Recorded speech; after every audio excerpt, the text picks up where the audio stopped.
Hey, Otis here. If you're listening to Sleepy, you clearly love podcasts that are going to help you get a good night's rest. Well, I'm here to tell you about another really great show called Sleepwave, Sleep Meditations and Stories. This is a really great immersive podcast full of original sleep meditations and bedtime stories, hosted by award-winning voice actress and meditation enthusiast Carissa Vacker. She really has such an amazing voice. It's truly lovely, and the meditations are delivered in friendly and soft tones, getting slower as the episode goes on to encourage sleep. All episodes are also paired with soft meditative music, which I think is a great touch. And the episodes are solution-based, giving you tools to sleep better and find relaxation. She covers topics such as anxiety and stress and fear and finding peace with who you are. This show would be a great addition to your bedtime routine along with Sleepy. So go subscribe to Sleepwave now wherever you listen to podcasts and start listening for free today. Just search Sleepwave on your favorite podcast app and unwind with Carissa tonight. Thanks. Sweet dreams. Hey, my name's Otis Gray, and you're listening to Sleepy.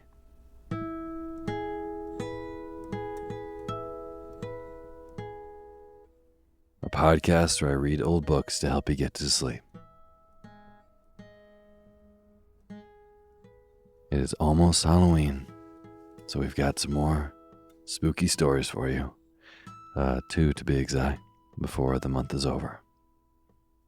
And before we get to the spooky bedtime reading, I just want to say that this episode is proudly sponsored by Shopify.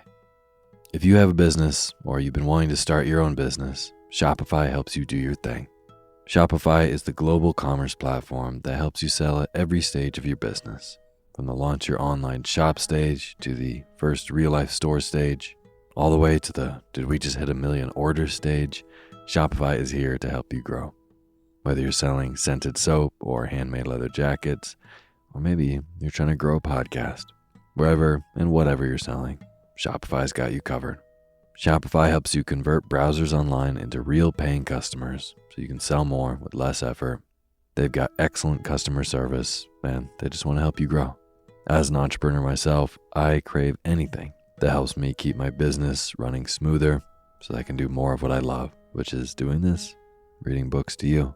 Well, Shopify helps people just like me do that all over the world. They can help you too. So sign up for a $1 per month trial period at shopify.com/Otis, all lowercase. Go to shopify.com/OTIS now to grow your business no matter what stage you're in. Shopify.com/Otis. I'll put a link for this in the description of the show as well. And this is where I'd like to just generally thank all of our patrons on patreon.com. You are amazing. This is where I usually read the newest patrons of the show. And I think there are quite a few since I've been on vacation the last couple weeks. But I'll be reading those once I get back from vacation. So for the time being, if you are a patron, thank you so much. You are amazing. And if you would like to become a patron and get an ad-free version of Sleepy for just $2 a month, then you can go to patreon.com/sleepyradio. Thank you. And as always, the music you're hearing is by my good friend James Lepkowski, and the cover art for Sleepy is by Gracie Kanan.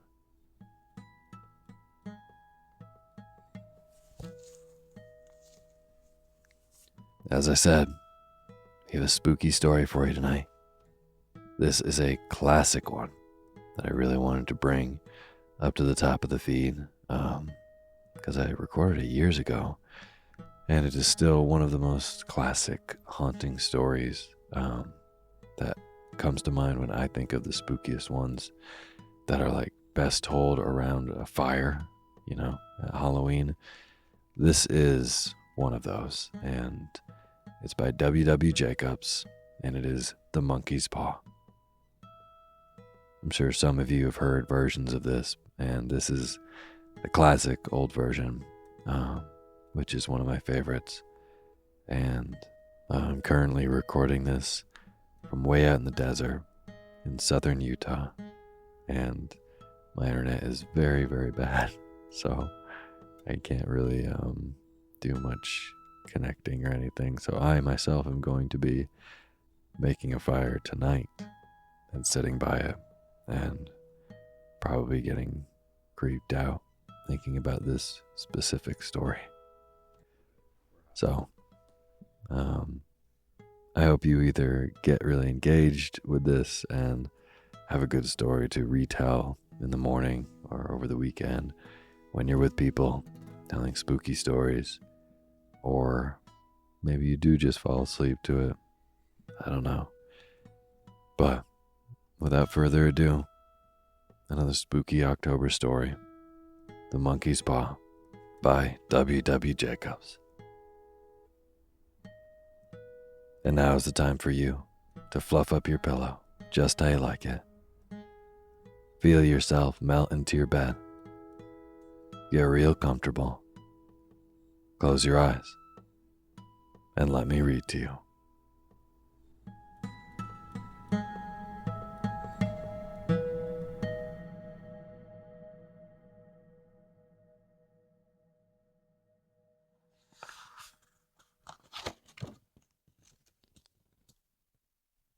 The Monkey's Paw.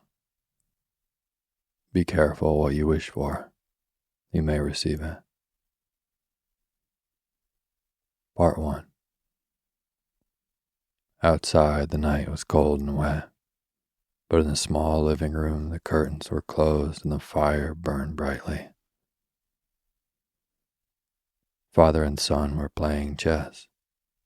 The father, whose ideas about the game involved some very unusual moves, putting his king into such sharp and unnecessary danger that it even brought comment from the white-haired old lady, knitting quietly by the fire. "Listen to the wind," said Mr. White, who, having seen a mistake that could cost him the game after it was too late, was trying to stop his son from seeing it. "I'm listening," said his son, seriously studying the board as he stretched out his hand. "Check." "I should hardly think that he'll come tonight," said his father, with his hand held in the air over the board. "Mate," replied the son. "That's the worst of living so far out," cried Mr. White with sudden and unexpected violence. "Of all the awful, out-of-the-way places to live in, this is the worst. Can't walk on the footpath without getting stuck in the mud, and the road's a river. I don't know what people are thinking about. I suppose they think it doesn't matter because only 2 houses in the road have people in them." "Never mind, dear," said his wife calmly. "Perhaps you'll win the next one." Mr. White looked up sharply, just in time to see a knowing look between mother and son. The words died away on his lips, and he hid a guilty smile in his thin gray beard. "There he is," said Herbert White, as the gate banged shut loudly and heavy footsteps came toward the door. The old man rose quickly, and opening the door was heard telling the new arrival how sorry he was for his recent loss. The new arrival talked about his sadness, so that Mrs. White said, "Tut, tut," and coughed gently as her husband entered the room, followed by a tall, heavy-built, strong-looking man, whose skin had the healthy reddish color associated with outdoor life, and whose eyes showed that he could be a dangerous enemy. "Sergeant Major Morris," he said, introducing him to his wife and his son Herbert. The sergeant major shook hands, and, taking the offered seat by the fire, watched with satisfaction as Mr. White got out whiskey in glasses. After the third glass, his eyes got brighter, and he began to talk. The little family circle listened with growing interest to this visitor from distant parts as he squared his broad shoulders in the chair and spoke of wild scenes and brave acts, of wars and strange peoples. 21 years of it, said Mr. White, looking at his wife and son. When he went away, he was a thin young man. Now look at him. He doesn't look to have taken much harm, said Mrs. White politely. I'd like to go to India myself, said the old man, just to look around a bit, you know. Better where you are, said the sergeant major, shaking his head. He put down the empty glass and, sighing softly, shook it again. I should like to see those old temples and fakirs and the street entertainers, said the old man. What was that you had started telling me the other day about a monkey's paw or something, Morris? Nothing, said the soldier quickly. At least, nothing worth hearing. Monkey's paw, said Mrs. White, curiously. Well, it's just a bit of what you might call magic, perhaps, said the sergeant major, without first stopping to think. His three listeners leaned forward excitedly. Deep in thought, the visitor put his empty glass to his lips and then set it down again. Mr. White filled it for him again. To look at it, said the sergeant major, feeling about in his pocket. It's just an ordinary little paw, dried to a mummy. He took something out of his pocket and held it out for them. Mrs. White drew back with a look of disgust, but her son, taking it, examined it curiously. And what is there special about it? Asked Mr. White, as he took it from his son, and having examined it, placed it upon the table. It had a spell put on it by an old fakir, said the sergeant major, a very holy man. He wanted to show that fate ruled people's lives, and that those who tried to change it would be sorry. He put a spell on it, so that 3 different men could each have 3 wishes from it. The way he told the story showed that he truly believed it, and his listeners became aware that their light laughter was out of place. It had hurt him a little. Well, why don't you have 3, sir? Said Herbert cleverly. The soldier looked at him the way that the middle-aged usually look at disrespectful youth. I have, he said quietly, and his face whitened. And did you really have the 3 wishes granted? Asked Mrs. White. I did, said the sergeant major, and his glass tapped against his strong teeth. And has anybody else wished? Continued the old lady.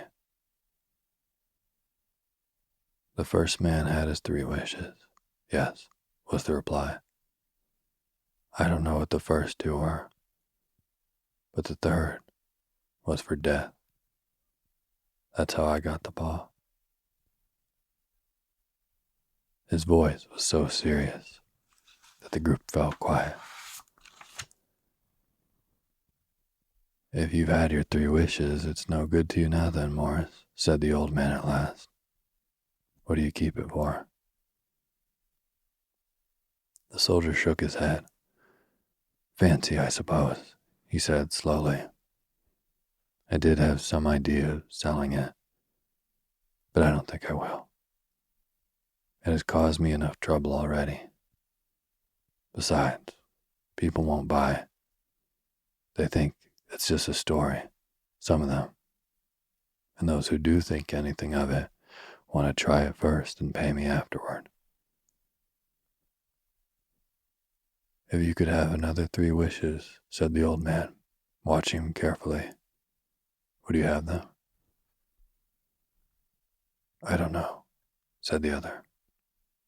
I don't know. He took the paw, and holding it between his front finger and thumb, suddenly threw it upon the fire. Mr. White, with a slight cry, quickly bent down and took it off. Better let it burn, said the soldier sadly, but in a way that let them know he believed it to be true. If you don't want it, Morris, said the other, give it to me. I won't, said his friend, with stubborn determination. I threw it on the fire. If you keep it, don't hold me responsible for what happens. Throw it on the fire like a sensible man. The other shook his head and examined his possession closely. How do you do it? He asked. Hold it up in your right hand and state your wish out loud so that you can be heard, said the sergeant major. But I warn you of what might happen. Sounds like the Arabian Nights, said Mrs. White, as she rose and began to set the dinner. Don't you think you might wish for 4 pairs of hands for me? Her husband drew the talisman from his pocket, and all 3 laughed loudly as the sergeant major, with a look of alarm on his face, caught him by the arm. If you must wish, he demanded, wish for something sensible. Mr. White dropped it back in his pocket, and placing chairs, motioned his friend to the table. In the business of dinner, the talisman was partly forgotten, and afterward the 3 sat fascinated as they listened to more of the soldier's adventures in India. If the tale about the monkey's paw is not more truthful than those he has been telling us, said Herbert, as the door closed behind their guest, just in time to catch the last train, we shan't make much of it. Did you give anything for it, father? Asked Mrs. White, watching her husband closely. A little, said he, coloring slightly. He didn't want it, but I made him take it, and he pressed me again to throw it away. Not likely, said Herbert, with pretended horror. Why, we're going to be rich, and famous, and happy. Smiling, he said, wish to be a king, father, to begin with. Then mother can't complain all the time. He ran quickly around the table, chased by the laughing Mrs. White, armed with a piece of cloth. Mr. White took the paw from his pocket and eyed it doubtfully. I don't know what to wish for, and that's a fact, he said slowly. It seems to me I've got all I want. If you only paid off the house, you'd be quite happy, wouldn't you? Said Herbert, with his hand on his shoulder. Well, wish for 200 pounds. Then, that'll just do it. His father, smiling with an embarrassed look for his foolishness in believing the soldier's story, held up the talisman. Herbert, with a serious face, spoiled only by a quick smile to his mother, sat down at the piano and struck a few grand chords. I wish for 200 pounds, said the old man clearly. A fine crash from the piano greeted his words, broken by a frightened cry from the old man. His wife and son ran toward him. "It moved," he cried, with a look of horror at the object as it lay on the floor. "As I wished, it twisted in my hand like a snake." "Well, I don't see the money," said his son, as he picked it up and placed it on the table, "and I bet I never shall."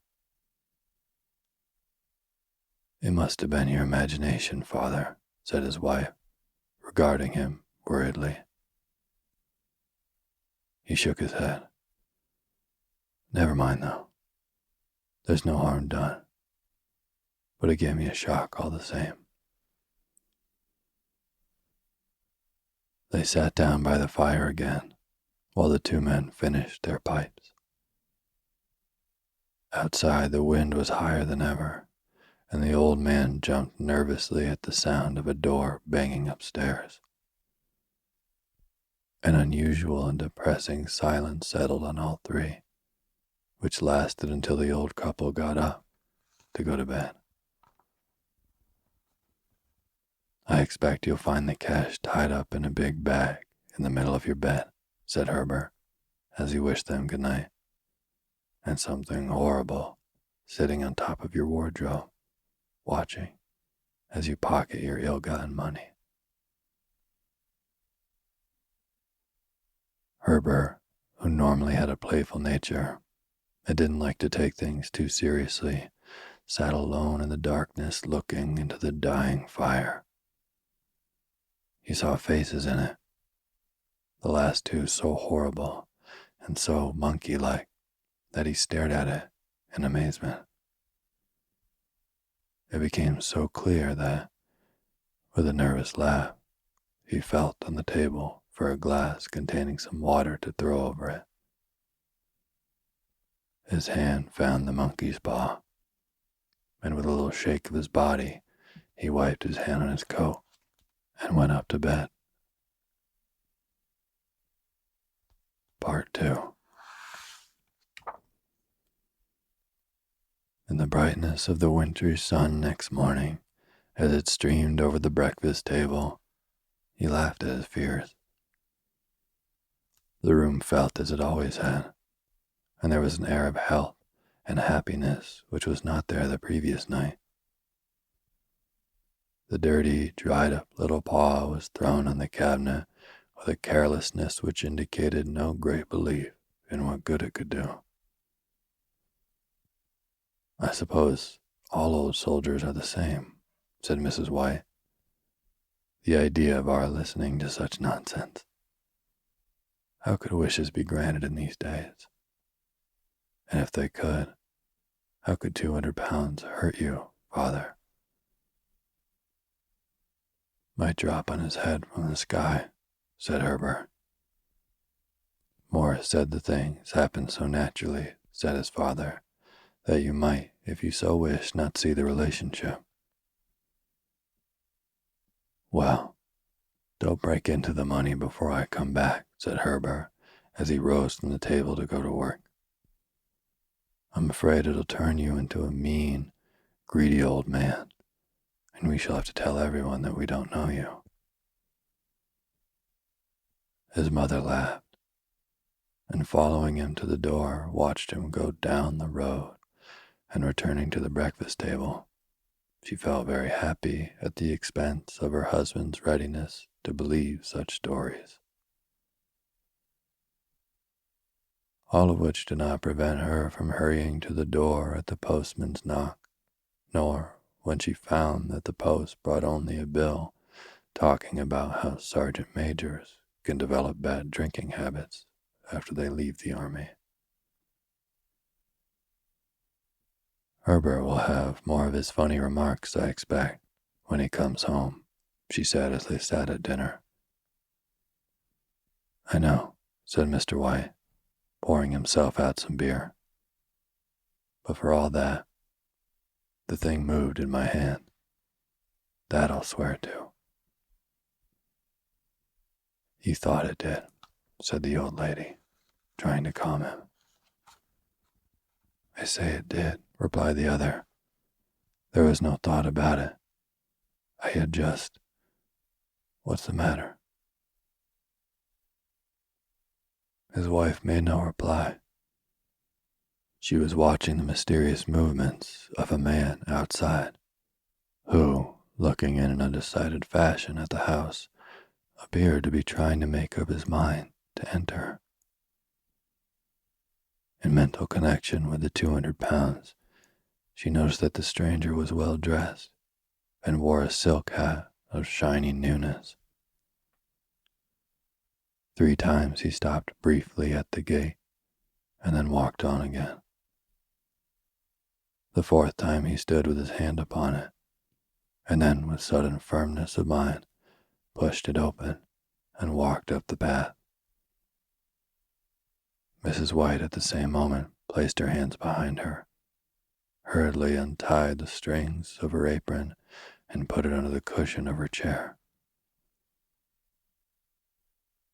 She brought the stranger, who seemed a little uncomfortable, into the room. He looked at her in a way that said there was something about his purpose that he wanted to keep secret, and seemed to be thinking of something else as the old lady said she was sorry for the appearance of the room and her husband's coat, which he usually wore in the garden. She then waited as patiently as her sex would permit for him to state his business, but he was at first strangely silent. "I was asked to call," he said at last, and bent down and picked up a piece of cotton from his trousers. "I come from Ma and Megan's." The old lady jumped suddenly, as in alarm. "Is anything the matter?"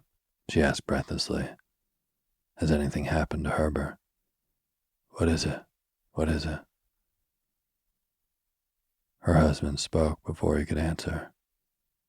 There, mother," he said hurriedly. "Sit down, and don't jump to conclusion.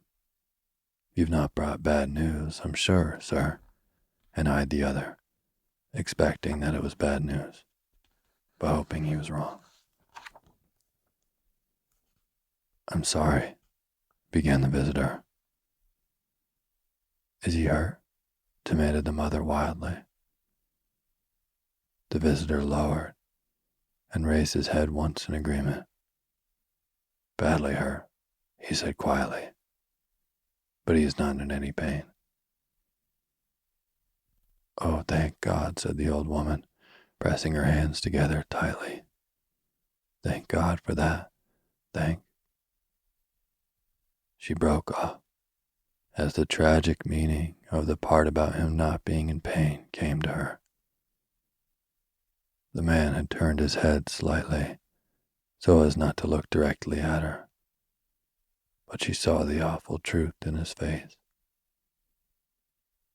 She caught her breath, and turning to her husband, who did not yet understand the man's meaning, laid her shaking hand on his. There was a long silence. "He was caught in the machinery," said the visitor at length in a low voice. "Caught in the machinery," repeated Mr. White, too shocked to think clearly. "Yes." He sat staring out the window, and taking his wife's hand between his own, pressed it as he used to do when he was trying to win her love in the time before they were married, nearly 40 years before. "He was the only one left to us," he said, turning gently to the visitor. "It is hard." The other coughed, and rising, walked slowly to the window. "The firm wishes me to pass on their great sadness about your loss," he said, without looking round. "I ask that you to please understand that I am only their servant and simply doing what they told me to do." There was no reply. The old woman's face was white, her eyes staring and her breath unheard. On the husband's face was a look such as his friend the sergeant major might have carried into his first battle. I was to say that Ma and Meggins accept no responsibility, continued the other. But although they don't believe that they have any legal requirement to make payment to you for your loss in view of your son's service, they wish to present you with a certain sum. Mr. White dropped his wife's hand and, rising to his feet, stared with a look of horror at his visitor. His dry lips shaped the words, "How much?" £200 was the answer. Without hearing his wife scream, the old man smiled weakly, put out his hands like a blind man, and fell, a senseless mass, to the floor. Part 3. In the huge new cemetery some 2 miles away, the old people buried their dead and came back to the house, which was now full of shadows and silence. It was all over so quickly that at first they could hardly realize it, and remained in a state of waiting for something else to happen. Something else which was to lighten this load, too heavy for old hearts to bear. But the days passed, and they realized that they had to accept the situation, the hopeless acceptance of the old. Sometimes they hardly said a word to each other, for now they had nothing to talk about, and their days were long to tiredness. It was about a week after that the old man, waking suddenly in the night, stretched out his hand and found himself alone. The room was in darkness, and he could hear the sound of his wife crying quietly at the window. He raised himself in bed and listened. "Come back," he said tenderly. "You will be cold." "It is colder for my son," said the old woman, who began crying again. The sound of crying died away on his ears. The bed was warm, and his eyes heavy with sleep. He slept lightly at first, and then was fully asleep until a sudden wild cry from his wife woke him with a start. "The paw," she cried wildly. "The monkey's paw." He started up in alarm. Where? Where is it? What's the matter?" She almost fell as she came hurried across the room toward him. "I want it," she said quietly. "You've not destroyed it."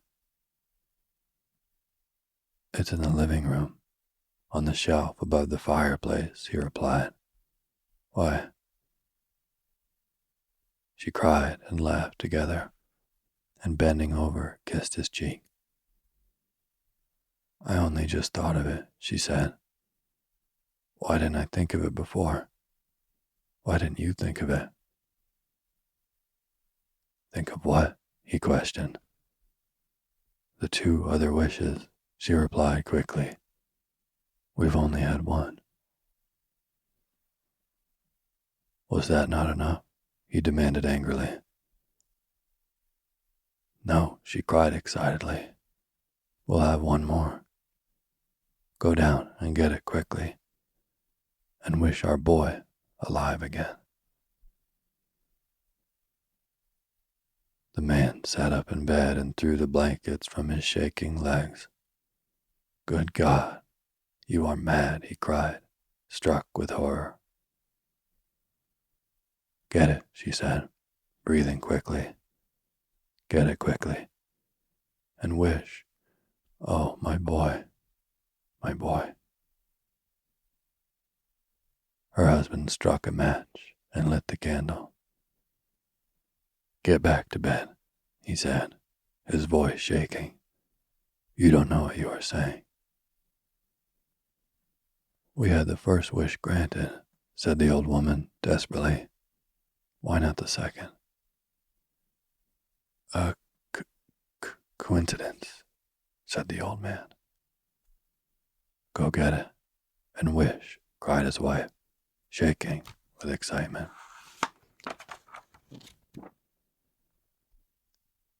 The old man turned and looked at her, and his voice shook. "He has been dead 10 days, and besides, I would not tell you before, but I could only recognize him by his clothing. If he was too terrible for you to see then, how now?" "Bring him back," cried the old woman, and pulled him towards the door. "Do you think I fear the child I have nursed?" He went down in the darkness and felt his way to the living room and then to the fireplace. The talisman was in its place on the shelf, and then a horrible fear came over him that the unspoken wish might bring the broken body of his son before him before he could escape from the room. He caught his breath as he found that he had lost the direction of the door. His forehead cold with sweat, he felt his way around the table and along the walls until he found himself at the bottom of the stairs with the evil thing in his hand. Even his wife's face seemed to change as he entered the room. It was white and expectant, and to his fear seemed to have an unnatural look upon it. He was afraid of her. "Wish," she cried in a strong voice.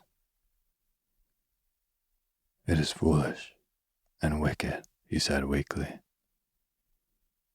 "Wish," repeated his wife. He raised his hand. "I wish my son alive again." The talisman fell to the floor, and he looked at it fearfully. Then he sank into a chair, and the old woman with burning eyes walked to the window and opened the curtains. He sat until he could no longer bear the cold, looking up from time to time at the figure of his wife staring through the window. The candle, which had almost burned to the bottom, was throwing moving shadows around the room. When the candle finally went out, the old man, with an unspeakable sense of relief at the failure of the talisman, went slowly back to his bed, and a minute afterward, the old woman came silently and lay without movement beside him. Neither spoke, but lay silently, listening to the ticking of the clock. They heard nothing else than the normal night sounds. The darkness was depressing, and after lying for some time, building up his courage, the husband took the box of matches and, lighting one, went downstairs for another candle. At the foot of the stairs, the match went out, and he stopped to light another, and at the same moment, a knock sounded on the front door. It was so quiet that it could only be heard downstairs, as if the one knocking wanted to keep their coming a secret.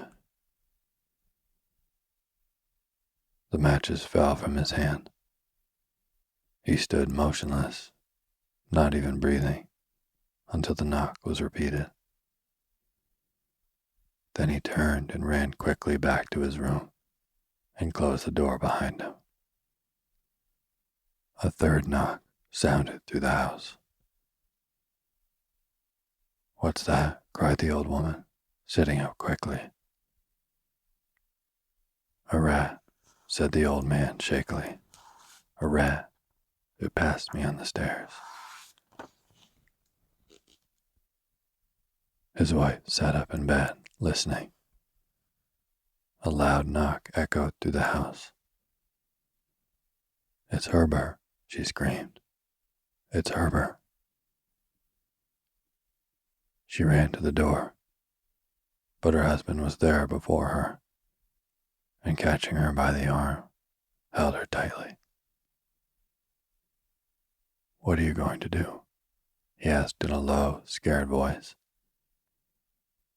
"It's my boy. It's Herbert," she cried, struggling automatically. "I forgot it was 2 miles away. What are you holding me for? Let go. I must open the door." "For God's sake, don't let it in," cried the old man, shaking with fear. "You're afraid of your own son," she cried, struggling. "Let me go.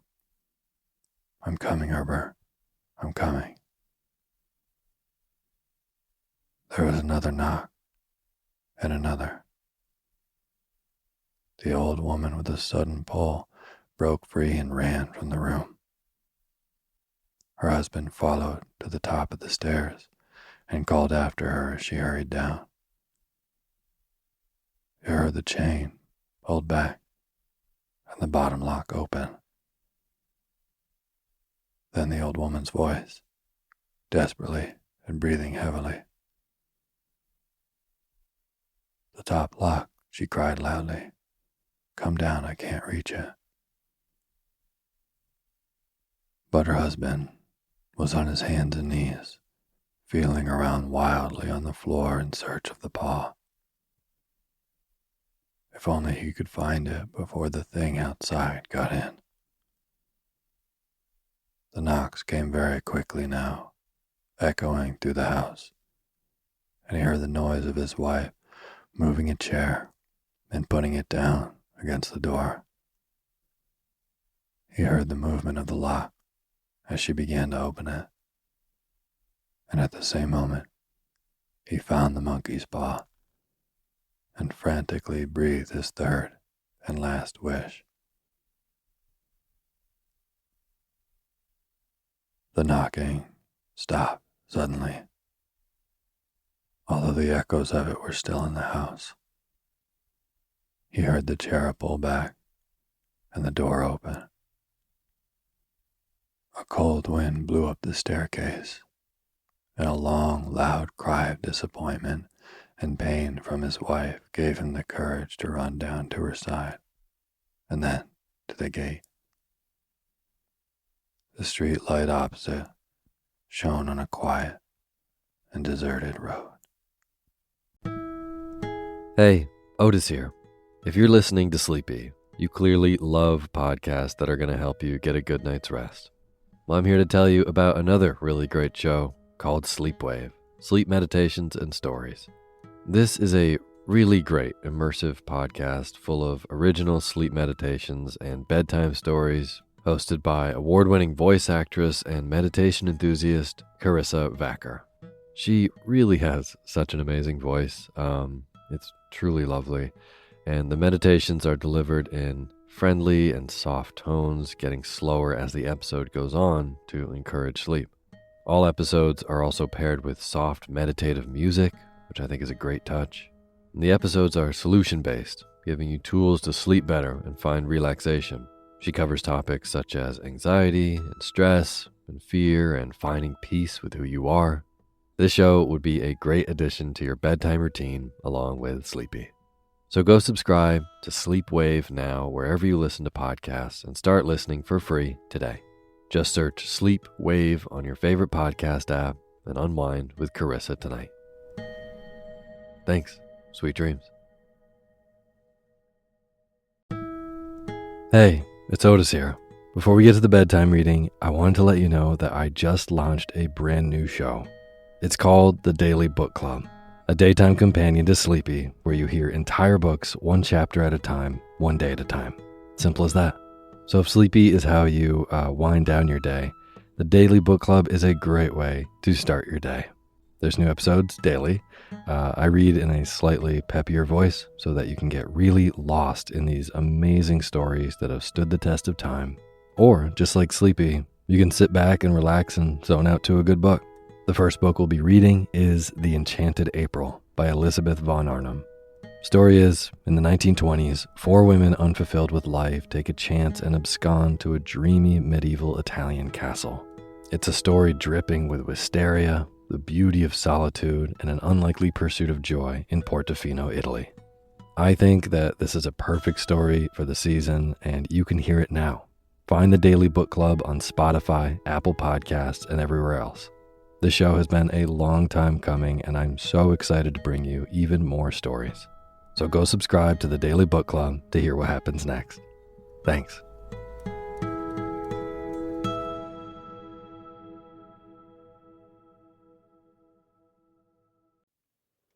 Hey, my name's Otis Gray, and you're listening to Sleepy.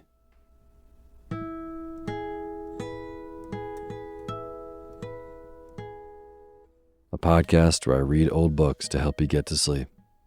And this is a midweek spooky short story for you.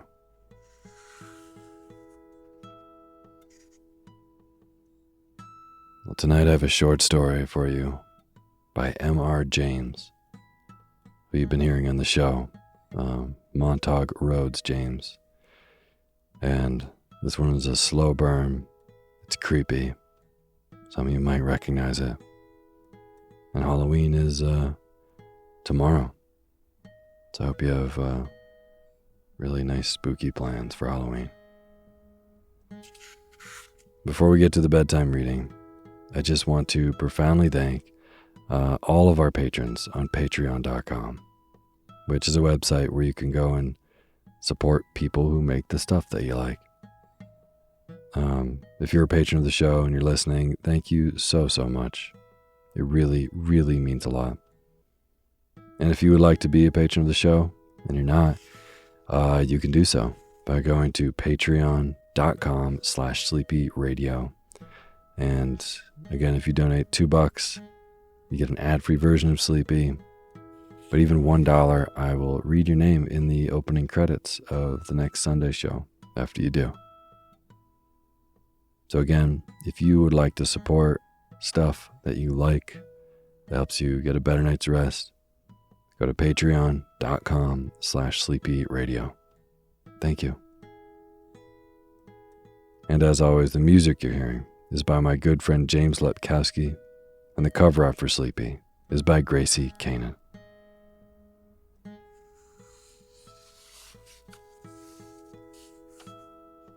So this is our last spooky reading of October this year. It's a really great little short story by M.R. James, Montague Rhodes James, and this was written in the late 1800s, I believe. He was also known for A School Story, which we read recently on the show, which was definitely spooky. So to finish off this wonderful spooky reading month, tonight we're going to be reading the story of Count Magnus. Again, I hope you have a wonderful, wonderful Halloween, and that this spooky story helps you get to bed. So without further ado, the short story, Count Magnus by M.R. James. And now is the time for you to fluff up your pillow just how you like it. Feel yourself melt into your bed. Get real comfortable. Close your eyes and let me read to you.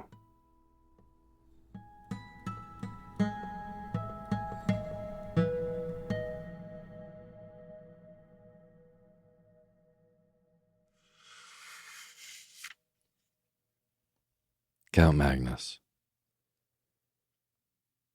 By what means the papers, out of which I have made a connected story, came into my hands, is the last point which the reader will learn from these pages. But it is necessary to prefix to my extracts from them a statement of the form in which I possess them. They consist then partly of a series of collections for a book of travels, such a volume as was common product of the 40s and 50s. Horace Marryat's Journal of a Residence in Jutland and the Danish Isles is a fair specimen of the class to which I allude. These books usually treated of some unknown district to the continent. They were illustrated with woodcuts or steel plates. They gave details of hotel accommodation and of means of communication, such as we now expect to find in any well-regulated guidebook, and they dealt largely in reported conversations with intelligent foreigners, racy innkeepers, and garrulous peasants. In a word, they were chatty. Begun with the idea of furnishing material for such a book, my papers as they progressed assumed the character of a record of one single personal experience, and this record was continued up to the very eve, almost, of its termination. The writer was a Mr. Wraxall. For my knowledge of him, I have to depend entirely on the evidence his writings afford, and from these I deduced that he was a man past middle age, possessed of some private means, and very much alone in the world. He had, it seems, no settled abode in England, but was a denizen of hotels and boarding houses. It is probable that he entertained the idea of settling down at some future time which never came, and I think it also likely that the Pantechnicon fire in the early 70s must have destroyed a great deal that would have thrown light on his antecedents, for he refers once or twice to property of his that was warehoused at that establishment.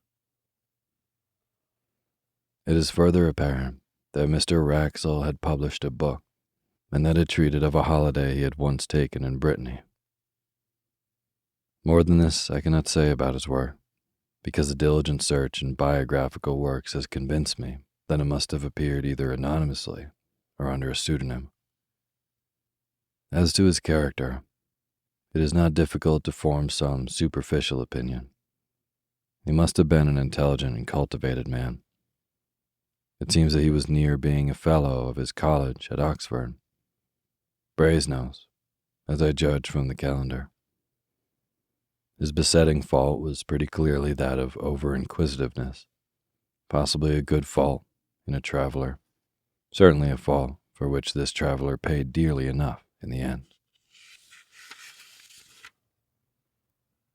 On what proved to be his last expedition, he was plotting another book.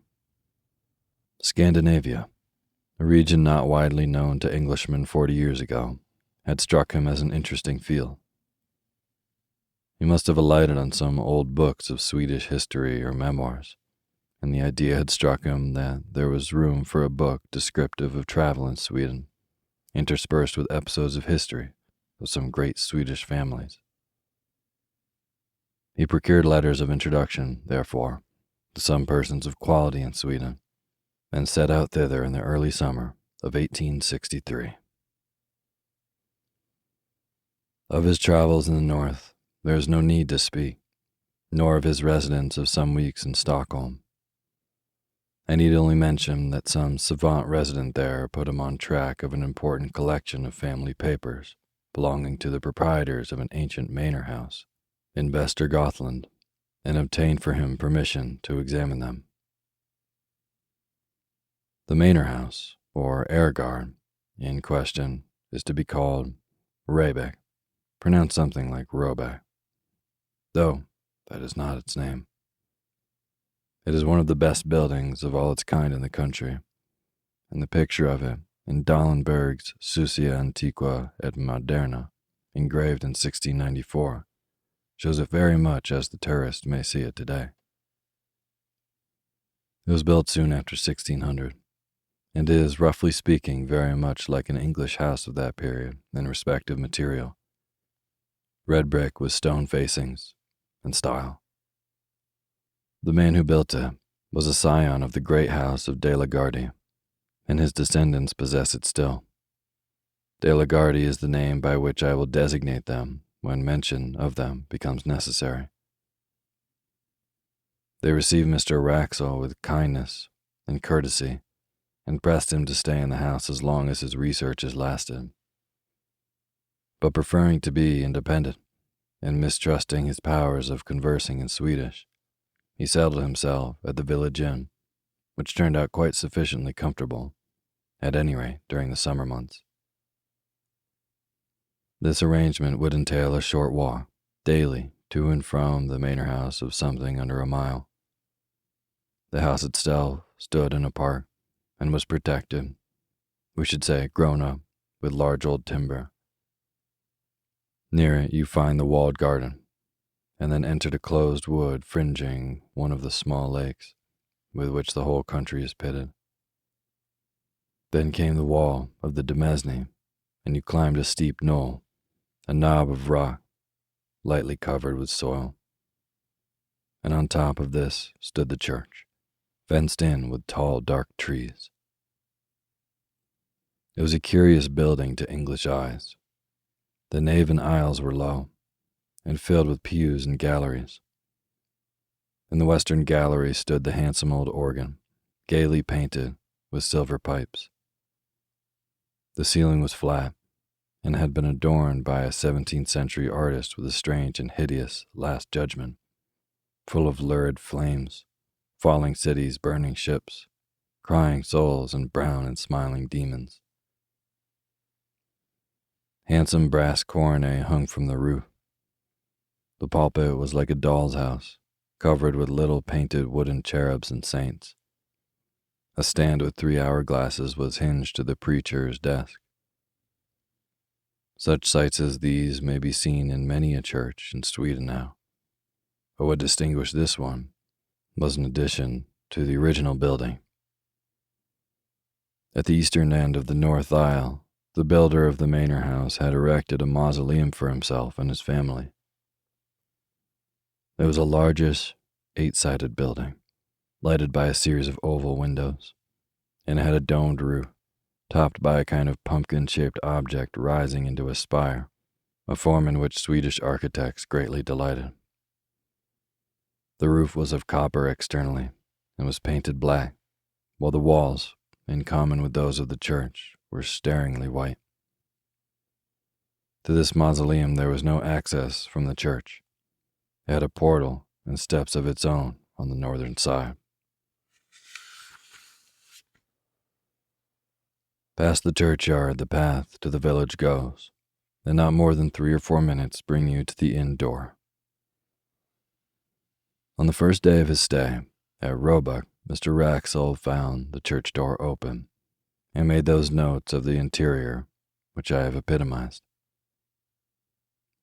Into the mausoleum, however, he could not make his way. You could, by looking through the keyhole just described, that there were fine marble effigies and sarcophagi of copper, and a wealth of armorial ornament, which made him very anxious to spend some time in investigation. The papers he had come to examine at the manor house proved to be of just the kind he wanted for his book. There were family correspondence, journals, and account books of the earliest owners of the estate, very carefully kept and clearly written, full of amusing and picturesque detail. The first De la Gardie appeared in them as a strong and capable man. Shortly after the building of the mansion, there had been a period of distress in the district, and the peasants had risen and attacked several chateaux and done some damage. The owner of Roebuck took a leading part in suppressing the trouble, and there was reference to executions of ringleaders and severe punishments inflicted with no sparing hand. The portrait of this Magnus de la Gardie was one of the best in the house, and Mr. Wraxall studied it with no little interest after his day's work. He gives no detailed description of it, but I gather that the face impressed him rather by its power than by its beauty or goodness. In fact, he writes that Count Magnus was an almost phenomenally ugly man. On this day, Mr. Wraxall took his supper with the family and walked back in the late but still bright evening. I must remember, he writes, to ask the sexton if he can let me into the mausoleum at the church. He evidently has access to it himself, for I saw him tonight standing on the steps, and as I thought, locking or unlocking the door. I find that early on the following day, Mr. Wraxall had some conversation with his landlord. His setting it down at such length as he does surprised me at first, but I soon realized that the papers I was reading were, at least in their beginning, the materials for the book he was meditating, and that it was to have been one of those quasi-journalistic productions which admit of the introduction of an admixture of conversational matter. His object, he says, was to find out whether any traditions of Count Magnus de la Gardie lingered on in the scenes of that gentleman's activity, and whether the popular estimate of him were favorable or not. He found that the Count was decidedly not a favorite. If his tenants came late to their work on the days which they owed to him as lord of the manor, they were set on the wooden horse or flogged and branded in the manor house yard. One or two cases there were of men who had occupied lands which encroached on the lord's domain, and whose houses had been mysteriously burnt on a winter's night, with the whole family inside.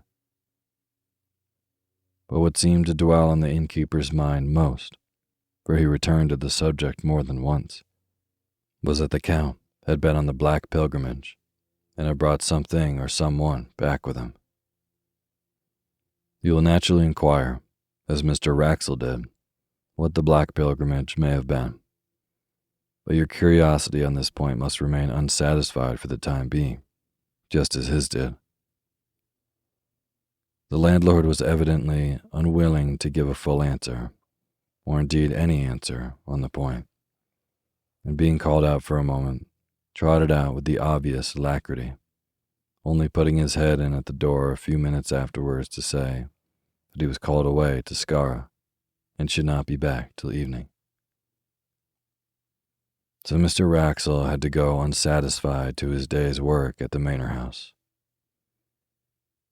The papers on which he was just then engaged soon put his thoughts into another channel, for he had to occupy himself with glancing over the correspondence between Sophia Albertina in Stockholm and her married cousin Ulrika Leonora at Råbäck in the years 1705 to 1710.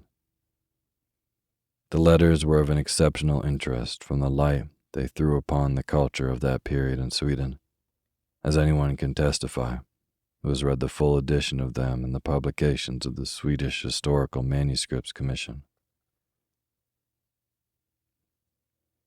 In the afternoon, he had done with these, and after returning the boxes in which they were kept to their places on the shelf, he proceeded, very naturally, to take down some of the volumes nearest to them, in order to determine which of them had best be his principal subject of investigation next day. The shelf he had hit upon was occupied mostly by a collection of account books in the writing of the first Count Magnus. But one of them was not an account book, but a book of alchemical and other tracts in another 16th century hand. Not being very familiar with alchemical literature, Mr. Wraxall spends much space which he might have spared in setting out the names of the beginnings of the various treatises. The Book of the Phoenix, Book of the 30 Words, Book of the Toad, Book of Miriam, Turba Philosophorum, and so forth. And then he announces with a good deal of circumstance his delight at finding, on a leaf originally left blank near the middle of the book, some writing of Count Magnus himself headed Liber Nigrae Peregrinationis. It is true that only a few lines here were written, but there was quite enough to show that the landlord had that morning been referring to a belief at least as old as the time of Count Magnus, and probably shared by him. This is the English of what was written. If any man desires to obtain a long life, if he would obtain a faithful messenger to see the blood of his enemies, it is necessary that he should first go to the city of Chorazin and salute the prince. Here there was an erasure of one word, not very thoroughly done, so that Mr. Wraxall felt pretty sure that he was right in reading the heiress of the heir. But there was no more of the text copied, only a line in Latin. Care reliqua hujus materiae inter secretiora. See the rest of this matter among the more private things. It cannot be denied that this threw a rather lurid light upon the tastes and beliefs of the Count. But to Mr. Wraxall, separated him by nearly 3 centuries, the thought he might have added to his general forcefulness alchemy, and to the alchemy something like magic, only made him a more picturesque figure. And then, after a rather prolonged contemplation of his picture in the hall, Mr. Wraxall set out on his homeward way. His mind was full of the thought of Count Magnus. He had no eyes for his surroundings, no perception of the evening scents of the woods or the evening light of the lake, when all of a sudden he pulled up short. He was astonished to find himself already at the gate of the churchyard, and within a few minutes of his dinner. His eyes fell on the mausoleum. Ah, Count Magnus, there you are. I should dearly like to see you. Like many solitary men, he writes, I have a habit of talking to myself aloud, and unlike some of the Greek and Latin particles, I do not expect an answer. Certainly, and perhaps fortunately in this case, there was neither voice nor any there regarded. Only the woman who, I suppose, was cleaning up the church, dropped some metallic object on the floor, whose clang startled me.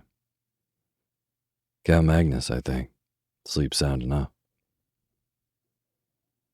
That same evening, the landlord of the inn, who had heard Mr. Wraxall say that he wished to see the clerk or deacon, as he would be called in Sweden, of the parish, introduced him to that official in the inn parlor. A visit to the De la Gardie tomb house was soon arranged for the next day, and a little general conversation ensued. Mr. Wraxall, remembering that one function of Scandinavian deacons is to teach candidates for confirmation, thought he would refresh his own memory on a biblical point. Can you tell me, he said, anything about Chorazin? The deacon seemed startled, but readily reminded him how that village had once been denounced. To be sure, said Mr. Wraxall, it is, I suppose, quite a ruin now. So I expect, replied the deacon. I have heard some of our old priests say that Antichrist is to be born there. And there are tales. Ah, what tales are those? Mr. Wraxall put in. Tales, I was going to say, which I have forgotten, said the deacon. And soon after that, he said good night. The landlord was now alone, and at Mr. Wraxall's mercy, and that inquirer was not inclined to spare him. Herr Nelson, he said, I found out something about the Black Pilgrimage. You may as well tell me what you know. What did the Count bring back with him? Swedes are habitually slow, perhaps, in answering, or perhaps the landlord was an exception. I'm not sure. But Mr. Raxel notes that the landlord spent at least 1 minute in looking at him before he said anything at all. He came close up to his guest, and with a good deal of effort, he spoke. Mr. Raxel, I can tell you this one little tale, and no more, not any more. You must not ask anything when I have done. In my grandfather's time, that is, 92 years ago, there were 2 men who said, "The Count is dead. We do not care for him. We will go tonight and have a free hunt in his wood. The long wood on the hill that you have seen behind Roebuck." Well, those that heard him say this, they said, "No, do not go. We are sure you will meet the persons walking who should not be walking. They should be resting, not walking." These men laughed. There were no forestmen to keep the wood, because no one wished to live there. The family were not here at the house. These men could do what they wished. Very well. They go to the wood that night. My grandfather was sitting here in his room. It was summer, and a light night. With the window open, he could see out the wood and hear. So he sat there, and 2 or 3 men with him. They listened. At first they hear nothing at all. Then they hear someone. You know how far away it is. They hear someone scream, just as if the most inside part of his soul was twisted out of him. All of them in the room caught hold of each other, and they sat so for 3/4 of an hour. Then they hear someone else, only about 300 ells off. They hear him laugh out loud. It was not one of those 2 men that laughed. And indeed, they have all of them said that it was not any man at all. After that, they hear a great door shut. And when it was just light with the sun, they all went to the priest.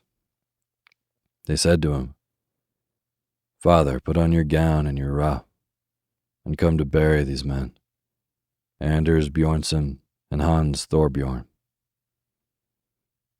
You understand that they were sure these men were dead. So they went to the wood.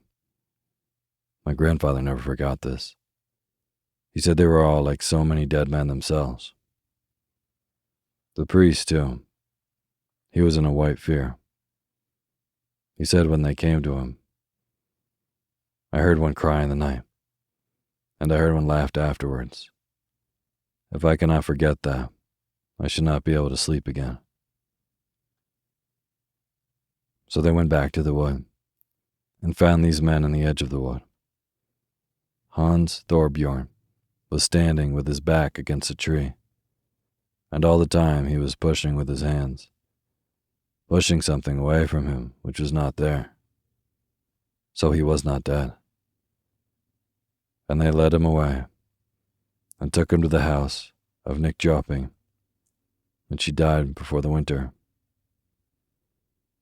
But he went on pushing with his hands. Also, Anders Bjornson was there, but he was dead. And I tell you this about Anders Bjornson, that he was once a beautiful man, but now his face was not there, because the flesh of it was sucked away off the bones. You understand that? My grandfather did never forget that. And they laid him on the bier which they brought, and they put a cloth over his head, and the priest walked before, and they began to sing the psalm for the dead as well as they could. So as they were singing the end of the first verse, one fell down, who was carrying the head of the bier, and the others looked back, and they saw that the cloth had fallen off, and that the eyes of Anders Bjornson were looking up, because there was nothing to close over them. And this they could not bear. Therefore the priest laid the cloth upon him and sent for a spade, and they buried him in that place. The next day, Mr. Wraxall records that the deacon called for him soon after his breakfast and took him to the church and mausoleum. He noticed that the key of the latter was hung on a nail just by the pulpit, and it occurred to him that, as the church door seemed to be left unlocked as a rule, it might not be difficult for him to pay a second and more private visit to the monuments if there proved to be more of an interest among them than could be digested at first. The building, when he entered it, he found not unimposing. The monuments, mostly large erections of the 17th and 18th centuries, were dignified if luxuriant, and the epitaphs and heraldry were copious. The central space of the domed room was occupied by 3 copper sarcophagi, covered with finely engraved ornament. 2 of them had, as is commonly the case in Denmark and Sweden, a large metal crucifix on the lid. The third, that of Count Magnus, as it appeared, had instead of that a full-length effigy engraved upon it, and round the edge were several bands of similar ornament representing various scenes. One was a battle, with a cannon belching out smoke, unwalled towns, and troops of pikemen. Another showed an execution. In a third, among trees, was a man running at full speed, with flying hair and outstretched hands. After him followed a strange form. It would be hard to say that whether the artist had intended it for a man, and was unable to give the requisite similitude, or whether it was intentionally made as monstrous as it looked. In view of the skill with which the rest of the drawing was done, Mr. Wraxall felt inclined to adopt the latter idea. The figure was unduly short, and was for the most part muffled in a hooded garment which swept the ground. The only part of the form which projected from that shelter was not shaped like any hand or arm. Mr. Wraxall compares it to the tentacle of a devilfish, and continues, on seeing this, I said to myself, this, then, which is evidently an allegorical representation of some kind, a fiend pursuing a hunted soul, may be the origin of the story of Count Magnus and his mysterious companion. Let us see how the huntsman is pictured. Doubtless, it will be a demon blowing his horn. But as it turned out, there was no such sensational figure, only the semblance of a cloaked man on a hillock, who stood leaning on a stick and watching the hunt with an interest which the engraver had tried to express in his attitude. Mr. Wraxall noted the finely worked and massive steel padlocks, 3 in number, which secured the sarcophagus. One of them, he saw, was detached and lay on the pavement. And then, unwilling to delay the deacon longer, or to waste his own working time, he made his way onward to the manor house. It is curious, he notes, how on retracing a familiar path, one's thoughts engross one to the absolute exclusion of surrounding objects. Tonight, for the second time, I had entirely failed to notice where I was going.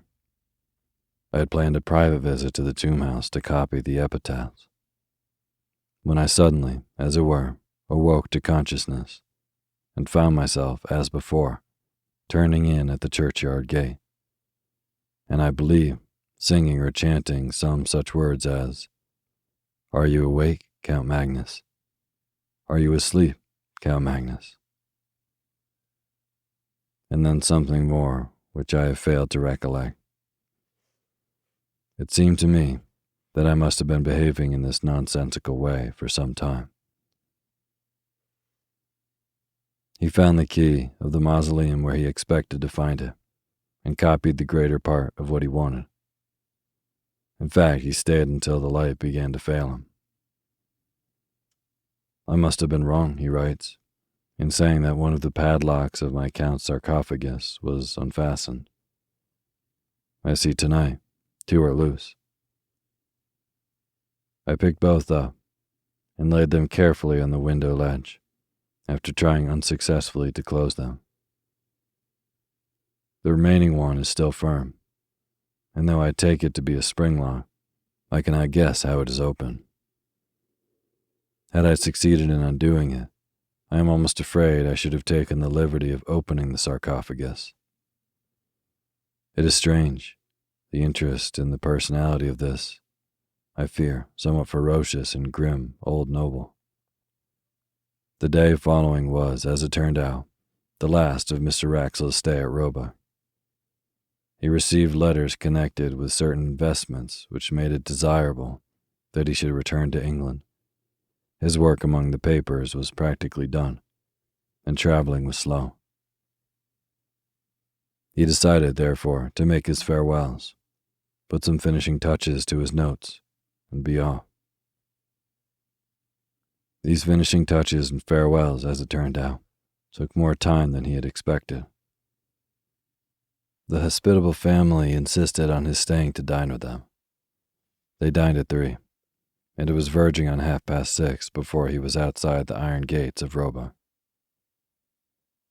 He dwelt on every step of his walk by the lake, determined to saturate himself, now that he trod it for the last time, in the sentiment of the place and hour. And when he reached the summit of the churchyard knoll, he lingered for many minutes, gazing at the limitless prospect of woods near and distant, all dark beneath a sky of liquid green. When at last he turned to go, the thought struck him that surely he must bid farewell to Count Magnus as well as the rest of the De la Gardies. The church was but 20 yards away, and he knew where the key of the mausoleum hung. It was not long before he was standing over the great copper coffin, and as usual, talking to himself aloud.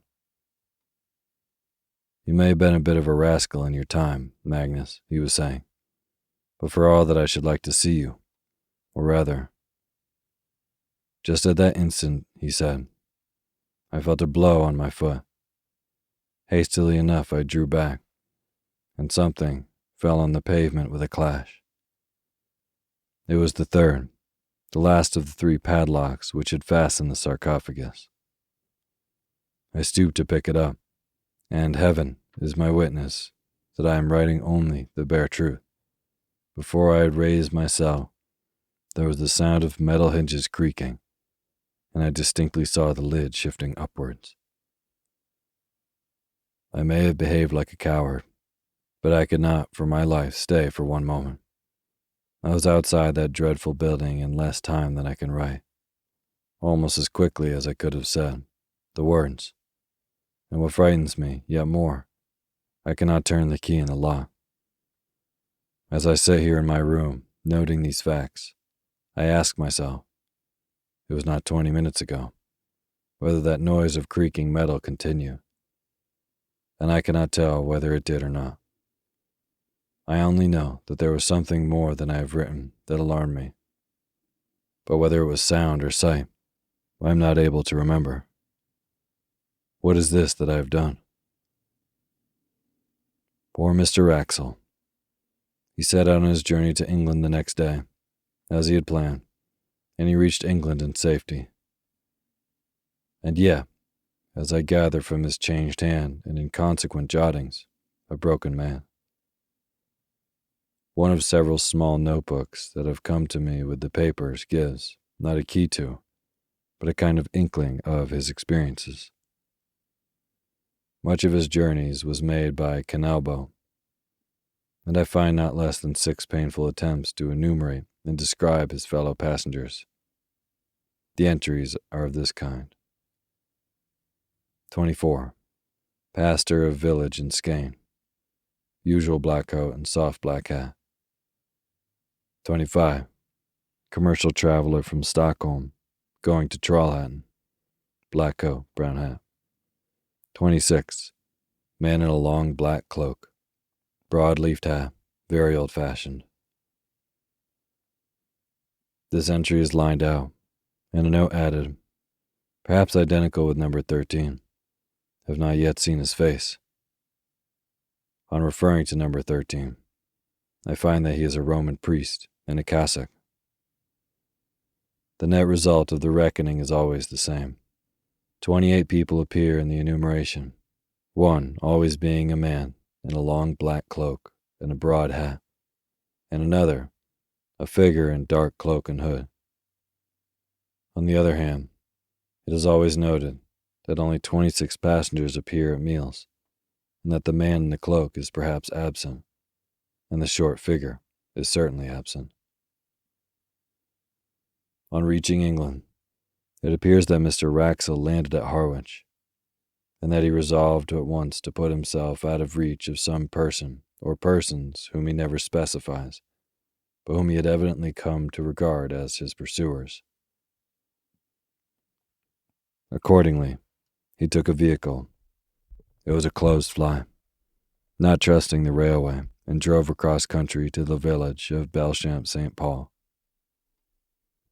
It was about 9 o'clock on a moonlight August night when he neared the place. He was sitting forward and looking out of the window at the fields and thickets. There was little else to be seen racing past him. Suddenly he came to a crossroad.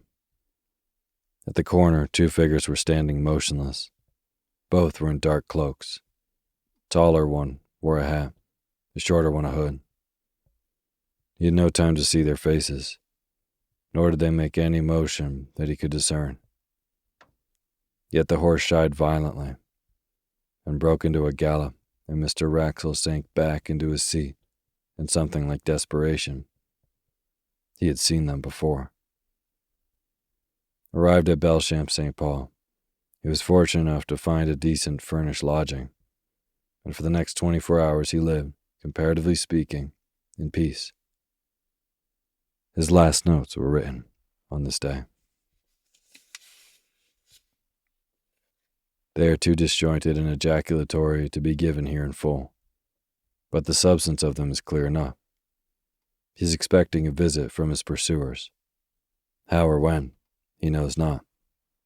And his constant cry is, what has he done, and is there no hope? Doctors, he knows, would call him mad. Policemen would laugh at him. The parson is away. What can he do but lock his door and cry to God? People still remembered last year at Belchamp St. Paul how a strange gentleman came one evening in August years back, and how the next morning, but one, he was found dead, and there was an inquest. And the jury that viewed the body fainted. 7 of them did, and none of them wouldn't speak to what they see. And the verdict was visitation of God, and how the people that kept the house moved out that same week and went away from that part. But they do not, I think, know that any glimmer of light has ever been thrown, or could be thrown on the mystery. It so happened that last year the little house came into my hands as part of a legacy. It had stood empty since 1863, and there seemed no prospect of letting it. So I had pulled it down, and the papers of which I have given to you an abstract were found in a forgotten cupboard under the window in the best bedroom.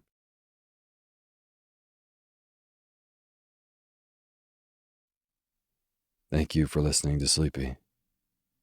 Good night. Hey, Otis here. If you're listening to Sleepy, you clearly love podcasts that are going to help you get a good night's rest. Well, I'm here to tell you about another really great show called Sleepwave, Sleep Meditations and Stories. This is a really great immersive podcast full of original sleep meditations and bedtime stories, hosted by award-winning voice actress and meditation enthusiast Carissa Vacker. She really has such an amazing voice. It's truly lovely. And the meditations are delivered in friendly and soft tones, getting slower as the episode goes on to encourage sleep. All episodes are also paired with soft meditative music, which I think is a great touch. And the episodes are solution-based, giving you tools to sleep better and find relaxation. She covers topics such as anxiety and stress and fear and finding peace with who you are. This show would be a great addition to your bedtime routine along with Sleepy. So go subscribe to Sleep Wave now wherever you listen to podcasts and start listening for free today. Just search Sleep Wave on your favorite podcast app and unwind with Carissa tonight. Thanks. Sweet dreams. Hey, it's Otis here. Before we get to the bedtime reading, I wanted to let you know that I just launched a brand new show. It's called The Daily Book Club, a daytime companion to Sleepy where you hear entire books one chapter at a time, one day at a time. Simple as that. So if Sleepy is how you wind down your day, the Daily Book Club is a great way to start your day. There's new episodes daily. I read in a slightly peppier voice so that you can get really lost in these amazing stories that have stood the test of time. Or, just like Sleepy, you can sit back and relax and zone out to a good book. The first book we'll be reading is The Enchanted April by Elizabeth von Arnim. Story is, in the 1920s, 4 women unfulfilled with life take a chance and abscond to a dreamy medieval Italian castle. It's a story dripping with wisteria, the beauty of solitude, and an unlikely pursuit of joy in Portofino, Italy. I think that this is a perfect story for the season, and you can hear it now. Find the Daily Book Club on Spotify, Apple Podcasts, and everywhere else. This show has been a long time coming, and I'm so excited to bring you even more stories. So go subscribe to the Daily Book Club to hear what happens next. Thanks.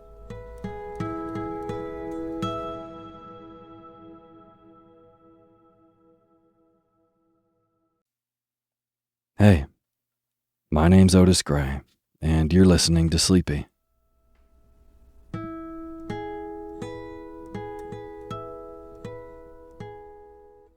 A podcast where I read old books to help you get to sleep.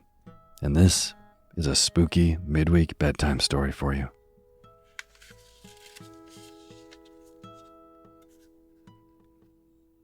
It is almost Halloween, and I have another slow burn for you. A real creepy one by M.R. James, who you heard last week. And before we get into this spooky story, I just want to generally thank all of our Patreon members who are supporters on patreon.com, which is a website where you can pledge a couple bucks for an ad-free version of Sleepy and just be a supporter of the show. So to everyone who does, if you listening are a supporter, thank you so much. It really, really means a lot. And if you are listening and you're not a supporter and you'd like to be, you can do that by going to patreon.com/sleepyradio. And like I said, $2 a month gets you access to the ad-free version of Sleepy. $5 gets you access to our poetry feed. And then even if you donate $1, I'll read your name in the opening credits of the next show on Sunday after you do. So again, if you would like to be a patron of this show, be a part of making it, go to patreon.com/sleepyradio. Thank you. And as always, the music you're hearing is by my good friend James Lepkowski, and the cover art for Sleepy is by Gracie Kanan.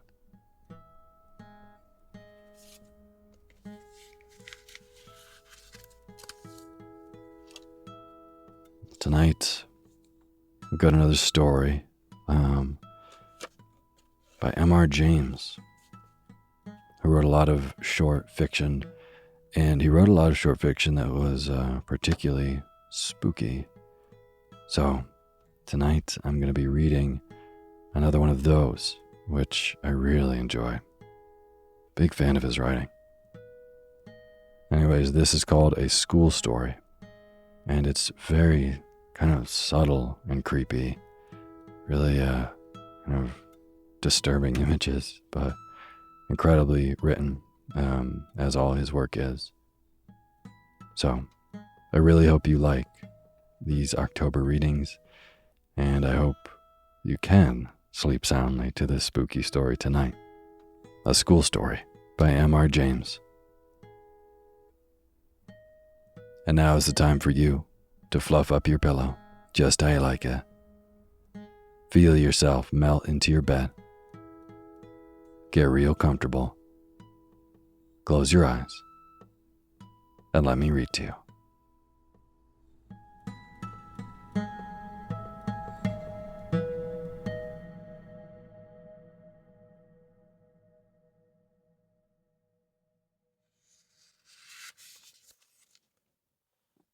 A School Story. Two men in a smoking room were talking of their private school days. At our school, said A, we had a ghost footmark on the staircase. What was it like? Oh, very unconvincing. Just the shape of a shoe, with a square toe, if I remember right. The staircase was a stone one. I've never heard any story about the thing. That seems odd, when you come to think of it. Why didn't somebody invent one, I wonder? You never can tell with little boys. They have a mythology of their own. There's a subject for you, by the way. The folklore of private schools. Yes, the crop is rather scanty, though. I imagine if you were to investigate the cycle of ghost stories, for instance, which the boys at private school tell each other, they would all turn out to be highly compressed versions of stories out of books. Nowadays, the Strand and Pearsons and so on would be extensively drawn upon. No doubt. They weren't born or thought of in my time. Let's see. I wonder if I can remember the staple ones that I was told. First, there was the house with a room in which a series of people insisted on passing a night, and each of them in the morning was found kneeling in a corner and had just time to say, "I've seen it," and died. Wasn't that the house in Berkeley Square? I dare say it was. Then there was the man who heard a noise in the passage at night, opened his door and saw someone crawling towards him on all fours, with his eye hanging out on his cheek. There was, besides, let me think. Yes. The room where a man was found dead, in bed, with a horseshoe mark on his forehead, and the floor under the bed was covered with marks of horseshoes also. I don't know why. Also, there was the lady who, unlocking her bedroom door in a strange house, heard a thin voice among the bed curtains say, "Now we're shut in for the night." None of those had any explanation or sequel. I wonder if they go on still, those stories. Oh, likely enough, with additions from the magazines, as I said. You never heard, did you, of a real ghost at a private school? I thought not. Nobody has that ever I come across. From the way in which you said that, I gather you have. I really don't know, but this is what was on my mind. It happened at my private school 30-odd years ago, and I haven't any explanation of it. The school I mean was near London. It was established in a large and fairly old house, a great white building with very fine grounds about it. There were large cedars in the garden, as there are in so many of the older gardens in the Thames Valley, and ancient elms in the 3 or 4 fields which we used for our games. I think probably it was quite an attractive place, but boys seldom allow that their schools possess any tolerable features. I came to the school in September, soon after the year 1870, and among the boys who arrived on the same day was one whom I took to. A Highland boy, whom I will call MacLeod. I needn't spend time in describing him. The main thing is that I got to know him very well. He was not an exceptional boy in any way, not particularly good at books or games, but he suited me. The school was a large one. There must have been from 120 to 130 boys there as a rule, and so a considerable staff of masters was required, and there were rather frequent changes among them. One term, perhaps it was my third or fourth, a new master made his appearance. His name was Samson. He was a tallish, stoutish, pale, black-bearded man. I think we liked him. He had traveled a good deal and had stories which amused us on our school walks, so that there was some completion among us to get within earshot of him. I remember, too, dear me, I have hardly thought of it since then, that he had a charm on his watch chain that attracted my attention one day, and he let me examine it. It was, I now suppose, a gold Byzantine coin. There was an effigy of some absurd emperor on one side. The other side had been worn practically smooth, and he had cut on it, rather barbarously, his own initials, GWS, and a date, 24th July, 1865. Yes, I can see it now. He told me he had picked it up in Constantinople. It was about the size of a florin, perhaps rather smaller. Well, the first odd thing that happened was this. Samson was doing Latin grammar with us. One of his favorite methods, perhaps it is a rather good one, was to make us construct sentences out of our own heads to illustrate the rules he was trying to make us learn. Of course, that is the thing which gives a silly boy a chance of being impertinent. There are lots of school stories in which that happens. Or anyhow, there might be. But Samson was too good a disciplinarian for us to think of trying that on with him now. Now, on this occasion, he was telling us how to express remembering in Latin, and he ordered us each to make a sentence bringing in the verb memini, I remember. Well, most of us made up some ordinary sentence, such as, I remember my father, or he remembers his book, or something equally uninteresting. And I dare say a good many put down memino librum meum, and so forth. But the boy I mentioned, McLeod, was evidently thinking of something more elaborate than that. The rest of us wanted to have our sentences passed and get on to something else. So some kicked him under the desk, and I, who was next to him, poked him and whispered to him to look sharp. But he didn't seem to attend. I looked at his paper and saw he had put down nothing at all. So I jogged him again harder than before and upbraided him sharply for keeping us all waiting. That did have some effect. He started and seemed to wake up, and then very quickly he scribbled out a couple of lines on his paper and showed it up with the rest. As it was the last, or nearly the last, to come in, and as Samson had a good deal to say to the boys who had written Meminissimus Patri Meo, and the rest of it, it turned out that the clock struck 12 before he had got to McLeod, and McLeod had to wait afterwards to have his sentence corrected. There was nothing much going on outside when I got out, so I waited for him to come. He came very slowly when he did arrive, and I guessed there had been some sort of trouble. Well, I said, what did you get? Oh, I don't know, said McLeod. Nothing much. But I think Samson's rather sick with me. Why, did you show him up some? No fear, he said. It was all right as far as I could see. It was like this. Memento, that's right enough for remember. And it takes a genitive. Memento pute inter quatuor taxos. What a silly rot, I said. What made you shove that down? What does it mean? That's the funny part, said McLeod. I'm not quite sure what it does mean. All I know is it just came into my head and I corked it down. I know what I think it means because just before I wrote it down, I had a sort of picture of it in my head. I believe it means, remember the well among the four. What are those dark sort of trees that have red berries on them? Mountain ashes, I suppose you mean. I never heard of them, said McLeod. No, I'll tell you, Hughes. Well, and what did Samson say? Why, he was jolly odd about it. When he read it, he got up and went to the mantelpiece and stopped quite a long time without saying anything, with his back to me. And then he said, without turning round, and rather quiet, "What do you suppose that means?"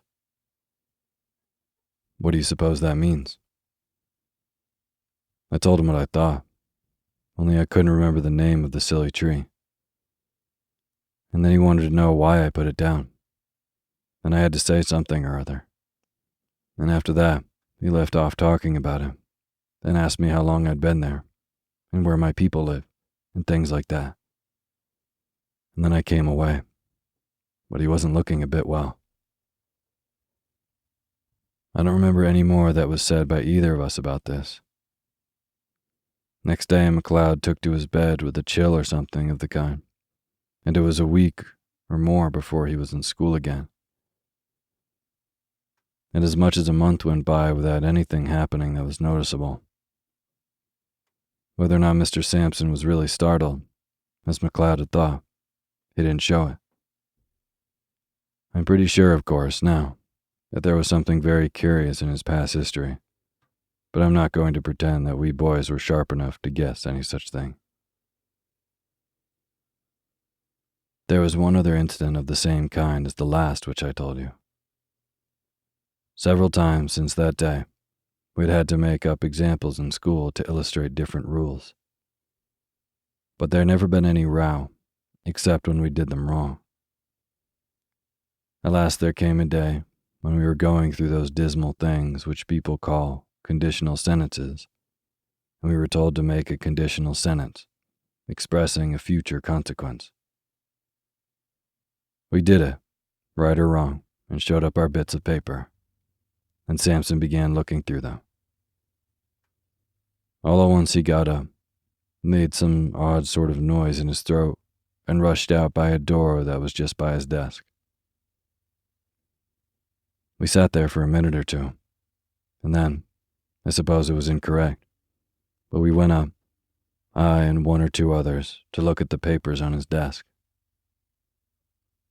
Of course, I thought someone must have put down some nonsense or other, and Samson had gone off to report him. All the same, I noticed that I hadn't taken any of the papers with him when he ran out. Well, the top paper on the desk was written in red ink, which no one used, and it wasn't in anyone's hand who was in the class.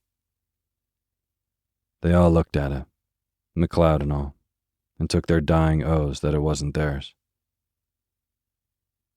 Then I thought of counting the bits of paper, and of this I made quite certain, that there were 17 bits of paper on the desk, and 16 boys in the form. Well, I bagged the extra paper and kept it, and I believe I have it now. And now you will want to know what was written on it. It was simple enough, and harmless enough, I should have said. Si tu non veris ad me, ego veniam ad te, which means, if you don't come to me, I'll come to you. Could you show me the paper? Interrupted the listener. Yes, I could. But there's another odd thing about it. That same afternoon I took it out of my locker. I know for certain it was the same bit, for I made a finger mark on it, and no single trace of writing of any kind was there on it. I kept it, as I said, and since that time I have tried various experiments to see whether sympathetic ink had been used, but absolutely without result. So much for that.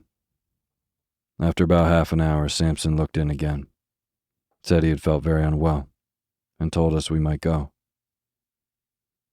He came rather gingerly to his desk and gave just one look at the uppermost paper. I suppose he thought he must have been dreaming. Anyhow, he asked no questions. That day was a half-holiday, and next day Samson was in school again, much as usual. That night, the third and last incident in my story happened.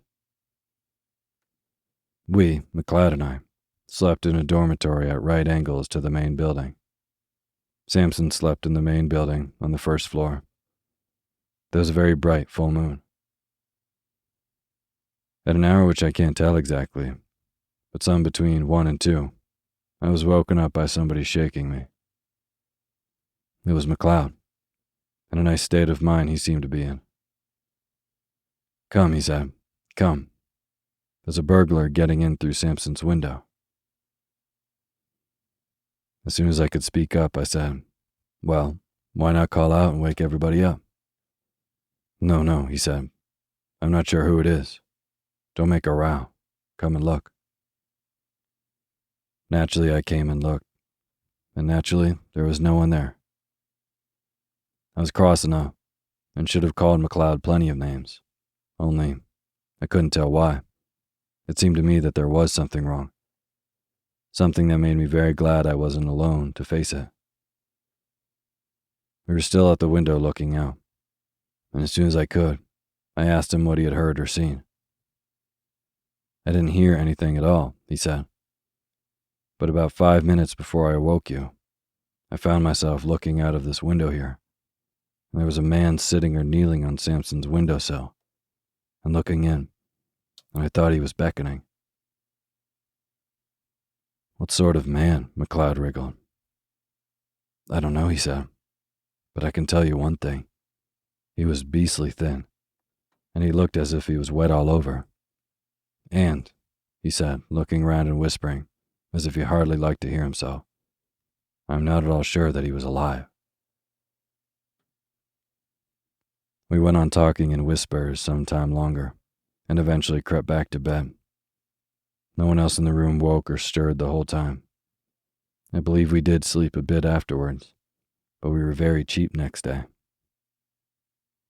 The next day, Mr. Sampson was gone, not to be found, and I believe no trace of him has ever come to light since. In thinking it over, one of the oddest things about it all has seemed to me the fact that neither McLeod nor I ever mentioned that we had seen any third person whatever. Of course, no questions were asked on the subject, and if they had been, I am inclined to believe that we could not have made an answer. We seemed unable to speak about it. "That is my story," said the narrator. "The only approach to a ghost story connected with the school that I know. But still, I think, an approach to such a thing." The sequel to this may perhaps be reckoned highly conventional, but a sequel there is, and so it must be produced. There had been more than one listener to the story, and in the latter part of that same year, or of the next, one such listener was staying at a country house in Ireland. One evening, his host was turning over a drawer full of odds and ends in the smoking room. Suddenly, he put his hand upon a little box. "Now," he said, "you know about old things. Tell me what that is." My friend opened the little box and found in it a thin gold chain with an object attached to it. He glanced at the object and then took off his spectacles to examine it more narrowly. "What's the history of this?" he asked. "Odd enough," was the answer. "You know the yew thicket in the shrubbery? Well, a year or two back, we were cleaning out the old well that used to be in the clearing here. And what do you suppose we found?" "Is it possible that you found a body?" said the visitor, with an odd feeling of nervousness. "We did that. But what's more, in every sense of the word, we found two." "Good heavens, two! Was there anything to show how they got there? Was this thing found with them?" "It was, amongst the rags of the clothes that were on one of the bodies. A bad business, whatever the story of it may have been. One body had arms tight round the other. They must have been there 30 years or more, long enough before we came to this place. You may judge we filled the well up fast enough. Do you make anything of what's cut on that gold coin you have there?" "I think I can," said my friend, holding it up to the light. But he read it without much difficulty. It seems to be GWS, 24th July, 1865. Hey, so if you're listening to Sleepy, I know that you love podcasts that help you go to bed and get a great night's rest. Well, if you're looking for even more snoozy content, I highly encourage you to check out the podcast Nothing Much Happens by a sleep co-conspirator of mine named Catherine Nicolai. She shares these original, mindfully crafted, conflict-free literature designed to lull you into a restful slumber. For over 6 years, Catherine has been helping listeners find peace and rest through her soothing stories. The show has over 150 million downloads, and it basically is a grown-up version of Mr. Rogers' Neighborhood, filled with interconnected stories that soothe and calm you. It is a fantastic show, and she puts so much work into making stories that are specifically crafted to put you to bed. So definitely go check out her show, Nothing Much Happens. You can find Nothing Much Happens anywhere you get your podcasts. Sweet dreams. Hey, my name's Otis Gray, and you're listening to Sleepy.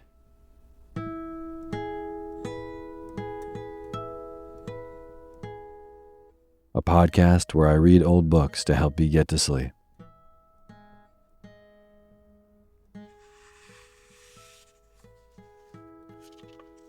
Well, it is officially November. We're rolling into the holiday season, and I hope you had a good, spooky October with Sleepy this year.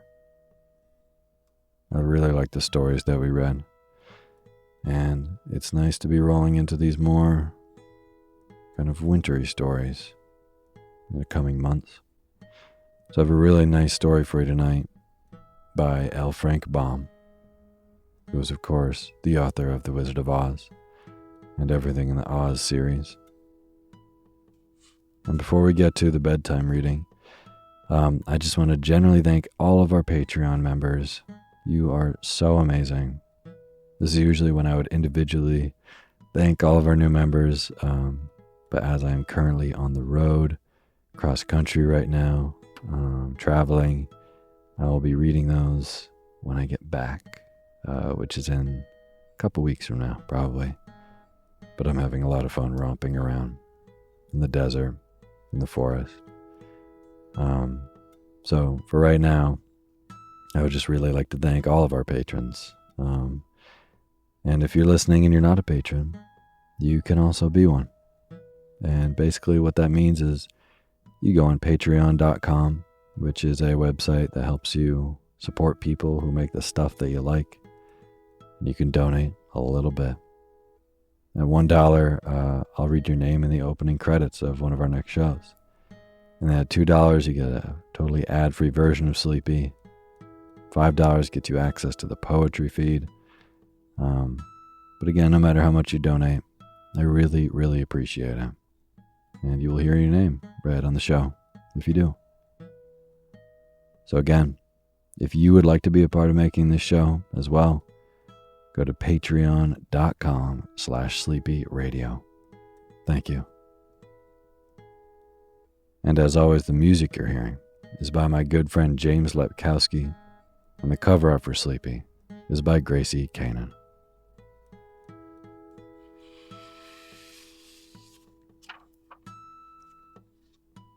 Well, if you've been listening to the show for a long time, then you will know that for a long time I have loved reading L. Frank Baum's work. Author, most famously, of The Wizard of Oz, but also Ozma of Oz. Honestly, he was so incredibly prolific. All of his writing, all of his stories are fantastic, and the Oz universe is pretty massive, and there's a lot more to it than just Dorothy, the Scarecrow, Oz himself. It's a huge, huge universe all unto itself. And tonight is a story from within that world that I have not read yet. And that is Queen Zixi of Ix. And the story begins with a bunch of fairies in the woods trying to basically find a way to not be bored by creating magical things for themselves and for the human race.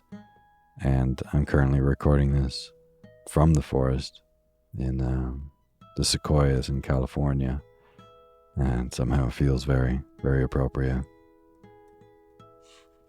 And yeah, L. Frank Baum's writing is always just incredible. I love it. So I really hope that you enjoy falling asleep to it. So as I continue to romp around the wilderness, I hope that you can sleep sweetly to the story of Queen Zixi of Ix by L. Frank Baum. And now is the time for you to fluff up your pillow just how you like it. Feel yourself melt into your bed. Get real comfortable. Close your eyes and let me read to you.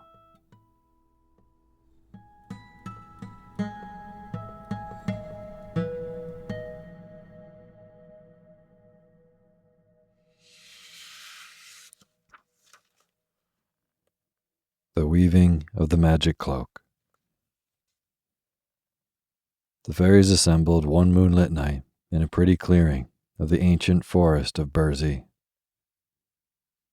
The clearing was in the form of a circle, and all around stood giant oak and fir trees, while in the center the grass grew green and soft as velvet. If any mortal had ever penetrated so far into the great forest and could have looked upon the fairy circle by daylight, he might perhaps have seen a tiny path worn in the grass by the feet of the dancing elves. For here, during the full of the moon, the famous fairy band ruled by good Queen Lulea loved to dance and make merry, while the silvery rays flooded the clearing and caused their gauzy wings to sparkle with every color of the rainbow. On this especial night, however, they were not dancing, for the queen had seated herself upon a little green mound, and while her band clustered about her, she began to address the fairies in a tone of discontent. "I am tired of dancing, my dears," said she. "Every evening since the moon grew big and round, we have come here to frisk about and laugh and disport ourselves. And although those are good things to keep the heart light, one may grow weary even of merrymaking. So I ask you to suggest some new way to divert both me and yourselves during this night." "That is a hard task," answered one pretty sprite, opening and folding her wings slowly, as a lady toys with her fan. "We have lived through so many ages that we long ago exhausted everything that might be considered a novelty. And of all recreations, nothing gives us such continued pleasure as dancing." "But I do not care to dance tonight," replied Lulea with a little frown. "We might create something by virtue of our fairy powers," suggested one who reclined at the foot of the queen. "Ah, that is just the idea," exclaimed the dainty Lulea with brightening countenance. "Let us create something." "But what?"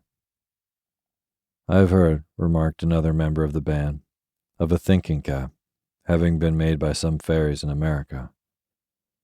And whatever mortal wore this thinking cap was able to conceive the most noble and beautiful thoughts." "That was indeed a worthy creation," cried the little queen. "What became of the cap?" "The man who received it was so afraid someone else would get it and be able to think the same exquisite thoughts as himself that he hid it safely away. So safely that he himself never could think afterward where he had placed it." "How unfortunate. But we must not make another thinking cap, lest it meet a like fate. Cannot you suggest something else?" "I've heard," said another, "of certain fairies who created a pair of enchanted boots, which would always carry their mortal wearer away from danger and never into it." What a great boon to those blundering mortals, cried the queen. And whatever became of the boots? They came at last into the possession of a great general who did not know their powers. So he wore them into battle one day, and immediately ran away, followed by all his men, and the fight was won by the enemy. But did not the general escape danger? Yes, at the expense of his reputation.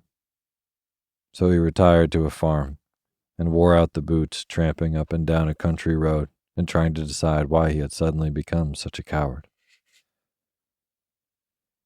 The boots were worn by the wrong man, surely, said the queen, and that is why they proved a curse rather than a blessing.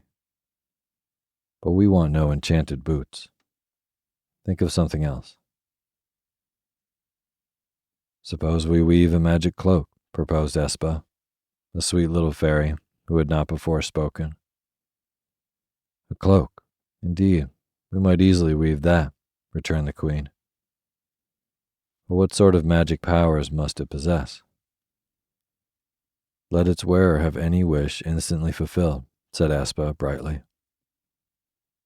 But at this there arose quite a murmur of protest on all sides, which the queen immediately silenced with a wave of her royal hand. Our sister did not think of the probable consequences of what she suggested, declared Lulea, smiling into the downcast face of little Espa, who seemed to feel rebuked by the disapproval of the others. An instant's reflection could enable her to see that such a power would give the cloak's mortal wearer as many privileges as we ourselves possess. And I suppose you intended the magic cloak for a mortal wearer, she inquired. Yes, answered Espa shyly. That was my intention. But the idea is good nevertheless, continued the queen, and I propose we devote this evening to weaving the magic cloak. Only its magic shall give to the wearer the fulfillment of but one wish, and I am quite sure that even that should prove a great boon to the helpless mortals. Suppose more than one person wears the cloak, one of the band said. Which then shall have the one wish fulfilled? The queen devoted a moment to the thought, and then replied, Each possessor of the magic cloak may have one wish granted, provided the cloak is not stolen from its last wearer. In that case, the magic power will not be exercised on behalf of the thief. But should there not be a limit to the number of the cloak's wearers? Asked the fairy, lying at the queen's feet. I think not. If used properly, our gift will prove of great value to mortals. And if we find it is misused, we can at any time take back the cloak and revoke the magic power. So now, if we are all agreed upon this novel amusement, let us set to work. At these words the fairies sprang up eagerly, and their queen, smiling upon them, waved her wand toward the center of the clearing. At once a beautiful fairy loom appeared in the space. It was not such a loom as mortals use. It consisted of a large and small ring of gold supported by a tall pole of jasper. The entire band danced around it thrice, the fairies carrying in each hand a silver shuttle wound with glossy filaments finer than the finest silk. And the threads on each shuttle appeared a different hue from those of all the other shuttles. At a sign from the queen, they one and all approached the golden loom and fastened an end of thread in its warp. Next moment they were gleefully dancing hither and thither, while the silver shuttles flew swiftly from hand to hand, and the gossamer-like web began to grow upon the loom. Presently the queen herself took part in the sport, and the thread she wove into the fabric was the magical one which was destined to give the cloak its wondrous power. Long and swiftly the fairy band worked beneath the old moon's rays, while their feet tripped gracefully over the grass, and their joyous laughter tinkled like silver bells and awoke the echoes of the grim forest surrounding them. And at last they paused and threw themselves upon the green with little sighs of content. For the shuttles and loom had vanished. The work was complete, and Queen Lulea stood upon the mound holding in her hand the magic cloak. The garment was as beautiful as it was marvelous. Each and every hue of the rainbow glinted and sparkled from the soft folds. And while it was light in weight as swan's down, its strength was so great that the fabric was well nigh indestructible. The fairy band regarded it with great satisfaction, for everyone had assisted in its manufacture and could admire with pardonable pride its glossy folds. "It is very lovely indeed," cried little Espa. "But to whom shall we present it?" The question aroused a dozen suggestions, each fairy seeming to favor a different mortal. Every member of this band, as you doubtless know, was the unseen guardian of some man or woman or child in the great world beyond the forest, and it was but natural that each should wish her own ward to have the magic cloak. While they thus disputed, another fairy joined them and pressed to the side of the queen. "Welcome, Ariel," said Lulea. "You are late." The newcomer was very lovely in appearance, and with her fluffy golden hair and clear blue eyes, was marvelously fair to look upon. In a low, grave voice, she answered the queen. "Yes, your majesty, I am late, but I could not help it. The old king of Noland, whose guardian I have been since his birth, has passed away this evening, and I could not bear to leave him until the end came." "So the old king is dead at last," said the queen thoughtfully. "He was a good man, but woefully uninteresting, and he must have wearied you greatly at times, my sweet Ariel." "All mortals are, I think, wearisome," returned the fairy with a sigh. "And who is the new king of Noland?" asked Lulea. "There is none," answered Ariel. "The old king died without a single relative to succeed to his throne, and his 5 high counselors were in great dilemma when I came away." "Well, my dear, you may rest and enjoy yourself for a period in order to regain your old lightsome spirits. By and by, I will appoint you a guardian to some newly born babe, that your duties may be less arduous. But I am sorry you were not with us tonight, for we have had rare sport. See, we have woven a magic cloak." Ariel examined the garment with pleasure. "And who is to wear it?" she asked. There again arose the good-natured dispute as to which mortal in all the world should possess the magic cloak.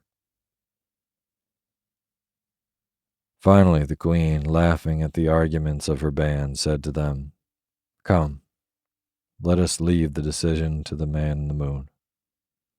He has been watching us with a great deal of amusement, and once, I am sure, I caught him winking at us in quite a roguish way."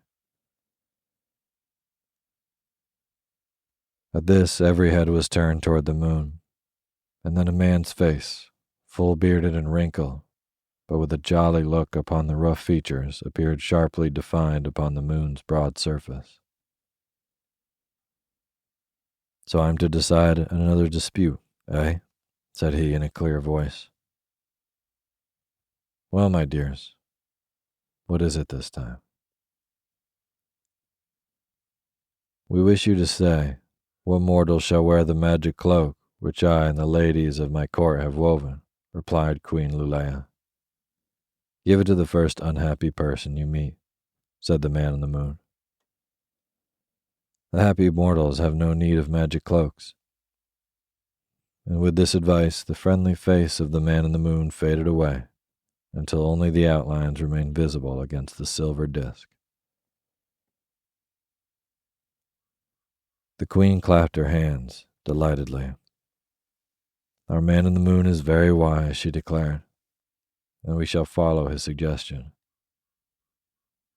Go, Ariel, since you are free for a time, and carry the magic cloak to Noland. And the first person you meet who is really unhappy, be it man, woman, or child, shall receive you, the cloak, as a gift from our fairy band. Ariel bowed and folded the cloak over her arm. Come, my children, continued Lulea. The moon is hiding behind the treetops, and it is time for us to depart. A moment later, the fairies had disappeared, and the clearing wherein they had danced and woven the magic cloak lay shrouded in the deepest gloom.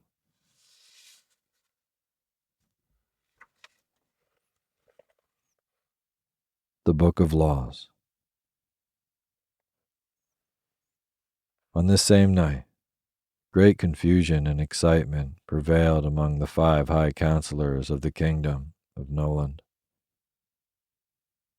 The old king was dead, and there was none to succeed him as ruler of the country. He had outlived every one of his relatives, and since the crown had been in his family for generations, it puzzled the high counselors to decide upon a fitting successor. These 5 high counselors were very important men.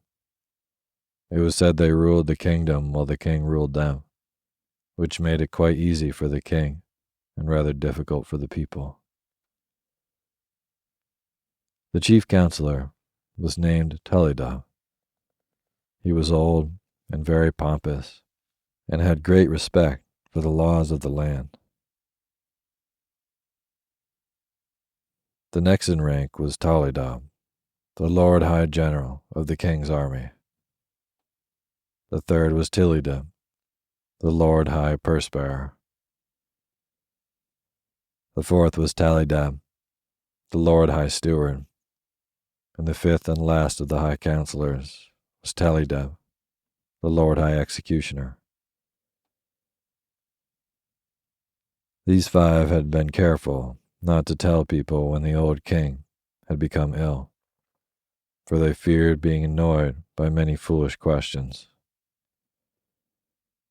They sat in a big room next to the bedchamber of the king in the royal palace of Nol, which is the capital city of Noland, and kept everyone out except the king's physician, who was half blind and wholly dumb, and could not gossip with outsiders had he wanted to.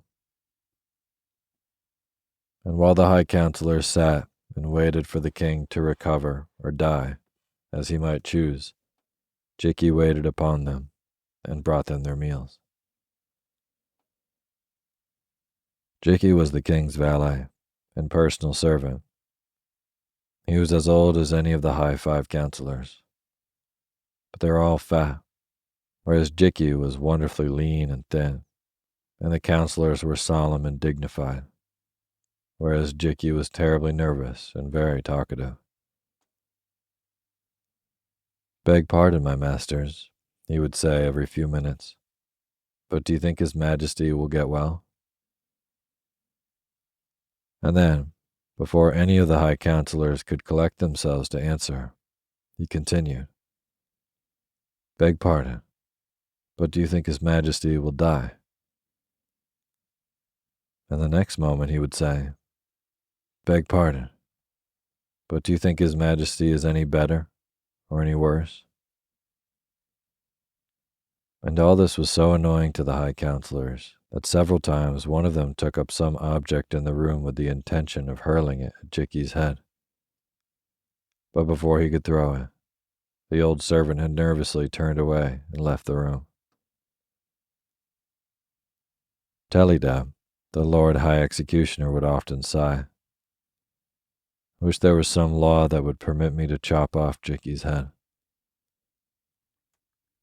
But then Tullydub, the chief counselor, would say gloomily, "There is no law but the king's will, and he insists that Jicky be allowed to live."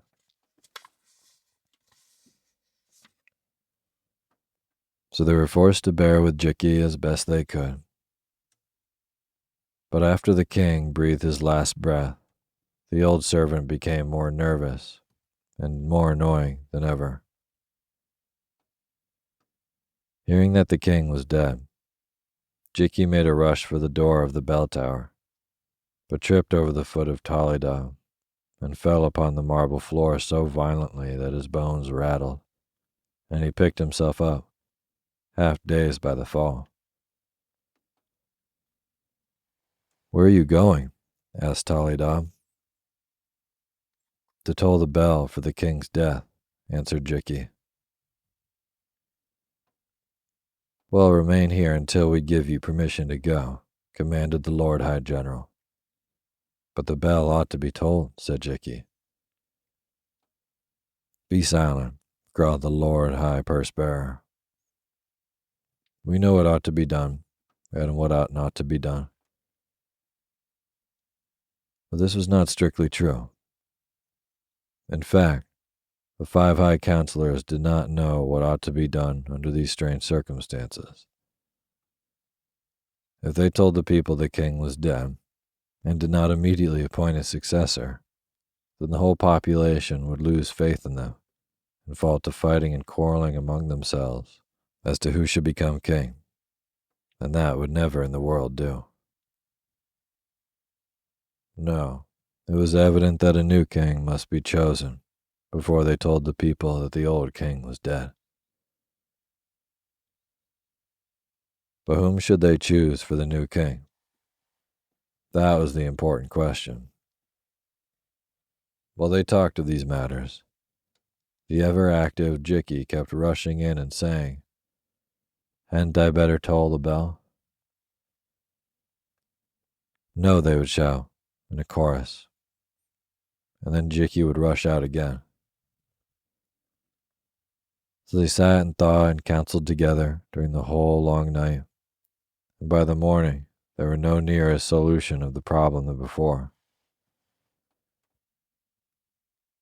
At daybreak, Jicky stuck his head into the room and said, "Hadn't I better?" "No," they all shouted in a breath. "Very well," returned Jicky.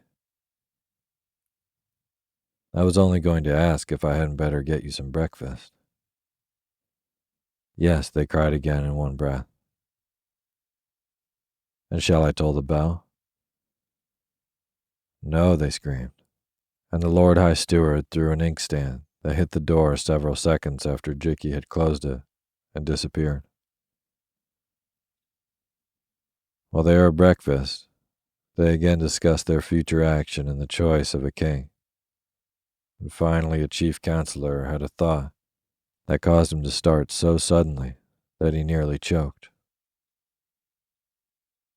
"The book," he gasped, staring at his brother counselors in a rather wild manner. "What book?" asked the Lord High General. "The Book of Laws," answered the chief counselor. "I never knew there was such a thing," remarked the Lord High Executioner, looking puzzled. "I always thought the king's will was the law." So it was when we had a king," answered Tullydub excitedly.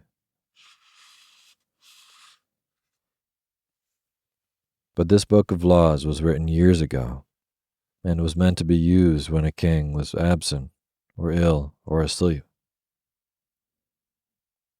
For a moment there was silence. "Have you ever read the book?" asked Tillydub. "No, but I will fetch it at once, and we shall see if there is not a law to help us out of our difficulty."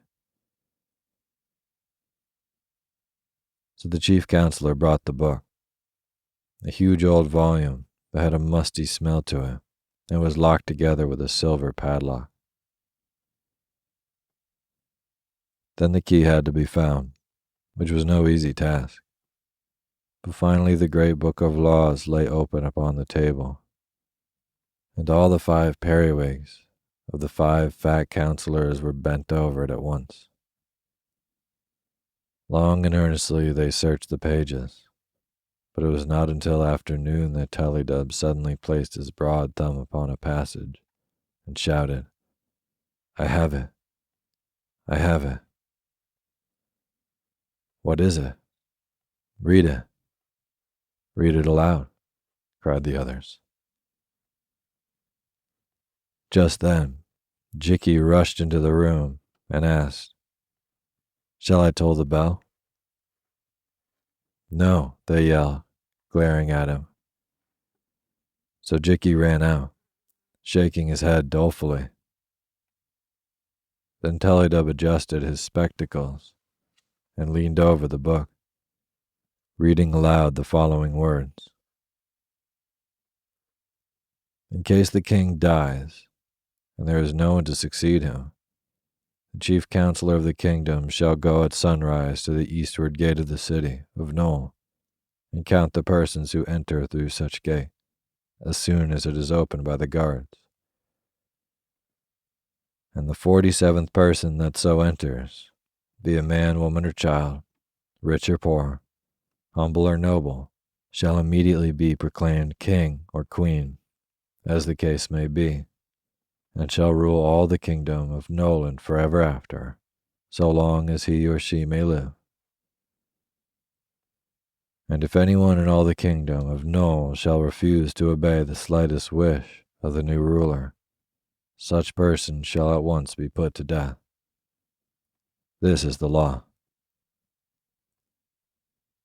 Then all 5 high counselors heaved a deep sigh of relief and repeated together the words, "This is the law." "I wish I knew who will be the 47th person to enter the east gate tomorrow at sunrise." "But it is a strange law, nevertheless," remarked the Lord High Purse Bearer. "I wish I knew who will be the 47th person to enter the east gate tomorrow at sunrise."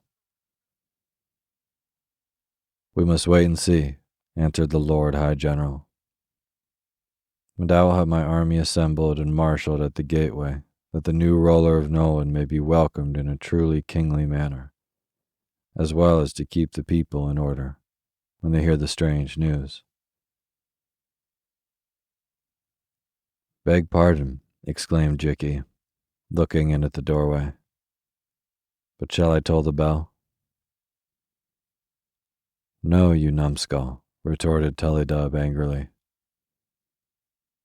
"If the bell is tolled, the people will be told, and they must not know that the old king is dead until the 47th person enters the east gateway tomorrow morning."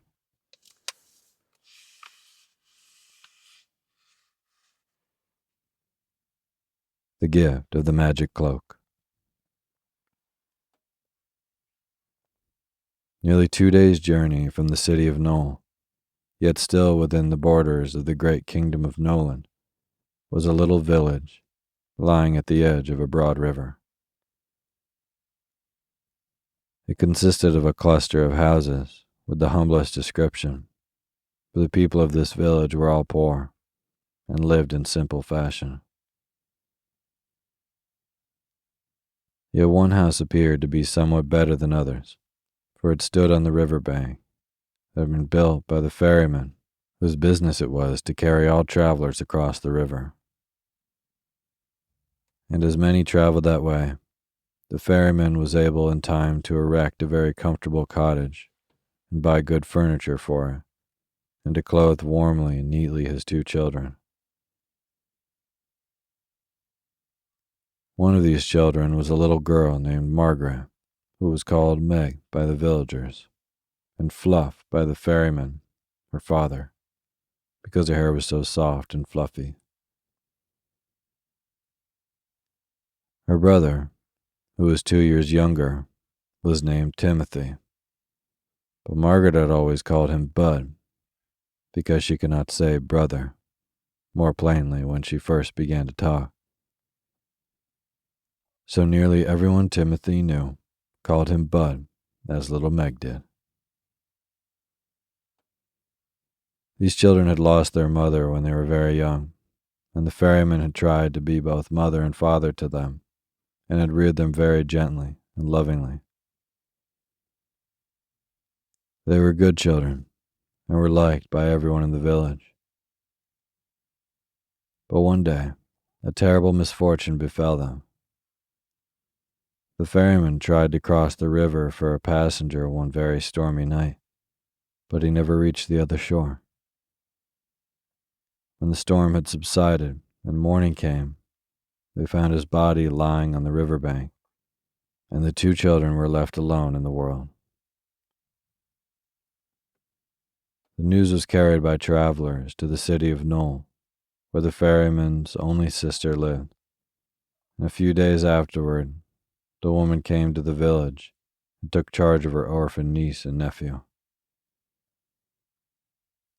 She was not a bad-hearted woman, this Aunt Rivette, but she had worked hard all her life and had a stern face and a stern voice.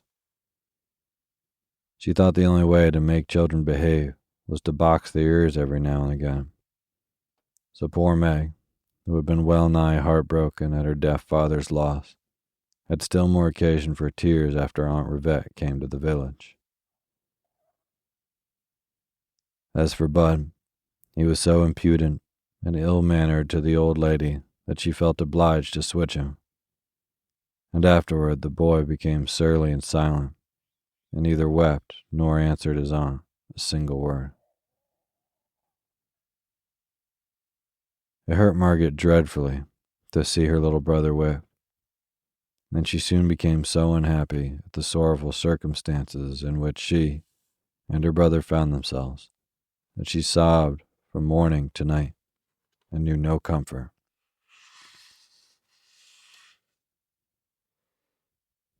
Aunt Rivette, who was a laundress in the city of Knoll, decided she would take Meg and Buck back home with her.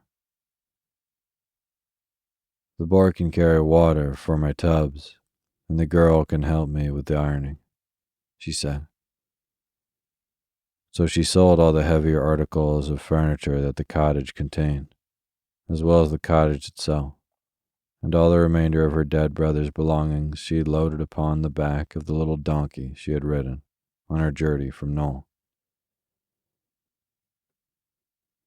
It made such a pile of packages that the load seemed bigger than the donkey himself, but he was a strong little animal and made no complaint of his burden.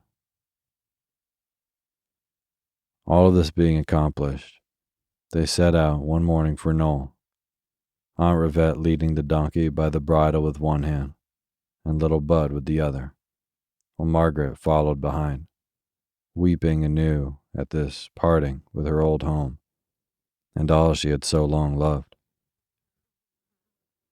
It was a hard journey. The old woman soon became cross and fretful and scolded the little ones at almost every step. When Bud stumbled, as he often did, for he was unused to walking very far, Aunt Rivette would box his ears, or shake him violently by the arm, or tell him he was a good-for-nothing little beggar.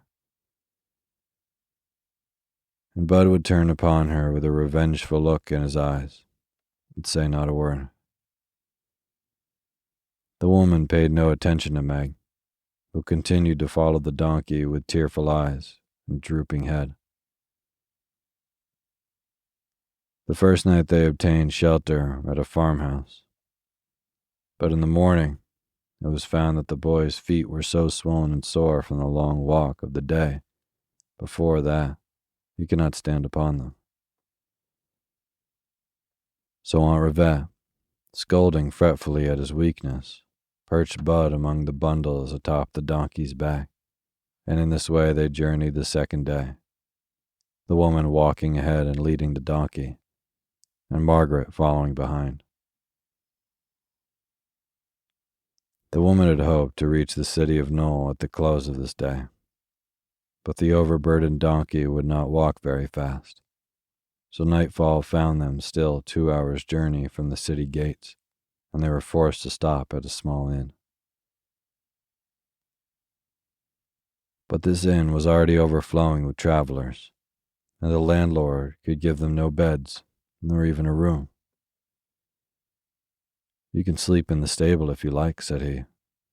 "There is plenty of room to lie down in the hay." So they were obliged to content themselves with this poor accommodation.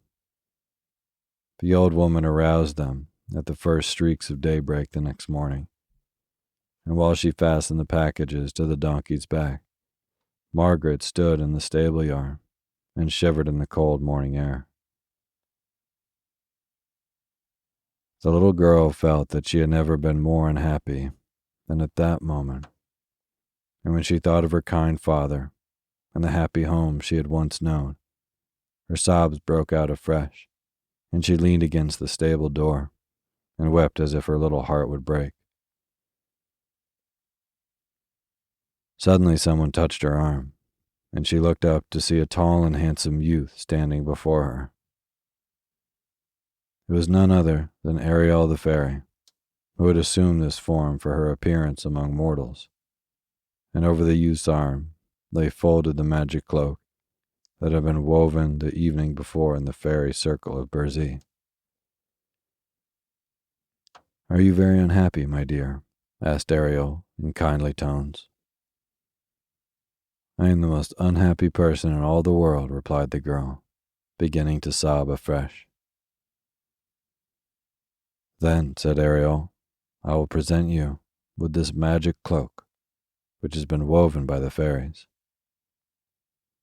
And while you wear it, you may have your first wish granted. And if you give it freely to another mortal, that person may also have one wish granted. So use the cloak wisely and guard it as a great treasure." Saying this, the fairy messenger spread the folds of the cloak and threw the brilliant-hued garment over the shoulders of the girl. Just then, Aunt Rivette led the donkey from the stable, and seeing the beautiful cloak which the child wore, she stopped short and demanded, "Where did you get that?" "The stranger gave it to me," answered Meg, pointing to the youth. Take it off this minute and give it to me, or I will whip you soundly," cried the woman. "Stop," said Ariel sternly. "The cloak belongs to this child alone, and if you dare take it from her, I will punish you severely." "What? Punish me? Punish me, you rascally fellow. We'll see about that." "We will indeed," returned Ariel more calmly. "The cloak is a gift from the fairies, and you dare not anger them, for your punishment would be swift and terrible." Now no one feared to provoke the mysterious fairies more than Aunt Rivette, but she suspected the youth was not telling her the truth. So she rushed upon Ariel and struck at him with her upraised cane. But to her amazement, the form of the youth vanished quickly into air, and then indeed she knew it was a fairy that had spoken to her. "You may keep your cloak," she said to Margaret with a little shiver of fear. "I would not touch it for the world." The girl was very proud of her glittering garment, and when Bud perched upon the donkey's back and the old woman began trudging along the road to the city, Meg followed after with much lighter steps than before. Presently, the sun rose over the horizon, and its splendid rays shone upon the cloak and made it glitter gorgeously. "Ah me," sighed the little girl half aloud. "I wish I could be happy again." Then her childish heart gave a bound of delight, and she laughed aloud and brushed from her eyes the last tear she was destined to shed for many a day. For though she spoke thoughtlessly, the magic cloak quickly granted to its first wearer the fulfillment of her wish. Aunt Rivette turned upon her in surprise. "What's the matter with you?" she asked suspiciously, for she had not heard the girl laugh since her father's death. Why, the sun is shining, answered Meg, laughing again, and the air is sweet and fresh, and the trees are green and beautiful, and the whole world is very pleasant and delightful. And then she danced lightly along the dusty road and broke into a verse of a pretty song that she had learned at her father's knee. The old woman scowled and trudged on again. Bud looked down at his merry sister and grinned from pure sympathy with her high spirits, and the donkey stopped and turned his head to look solemnly at the girl laughing behind him. "Come along," cried the laundress, jerking at the bridle. "Everyone is passing us upon the road, and we must hurry to get home before noon." It was true. A good many travelers, some on horseback and some on foot, had passed them by since the sun rose, and although the east gate of the city of Knoll was now in sight, they were obliged to take their places in the long line that sought entrance at the gate.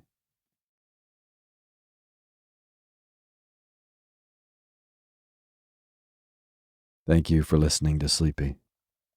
Good night.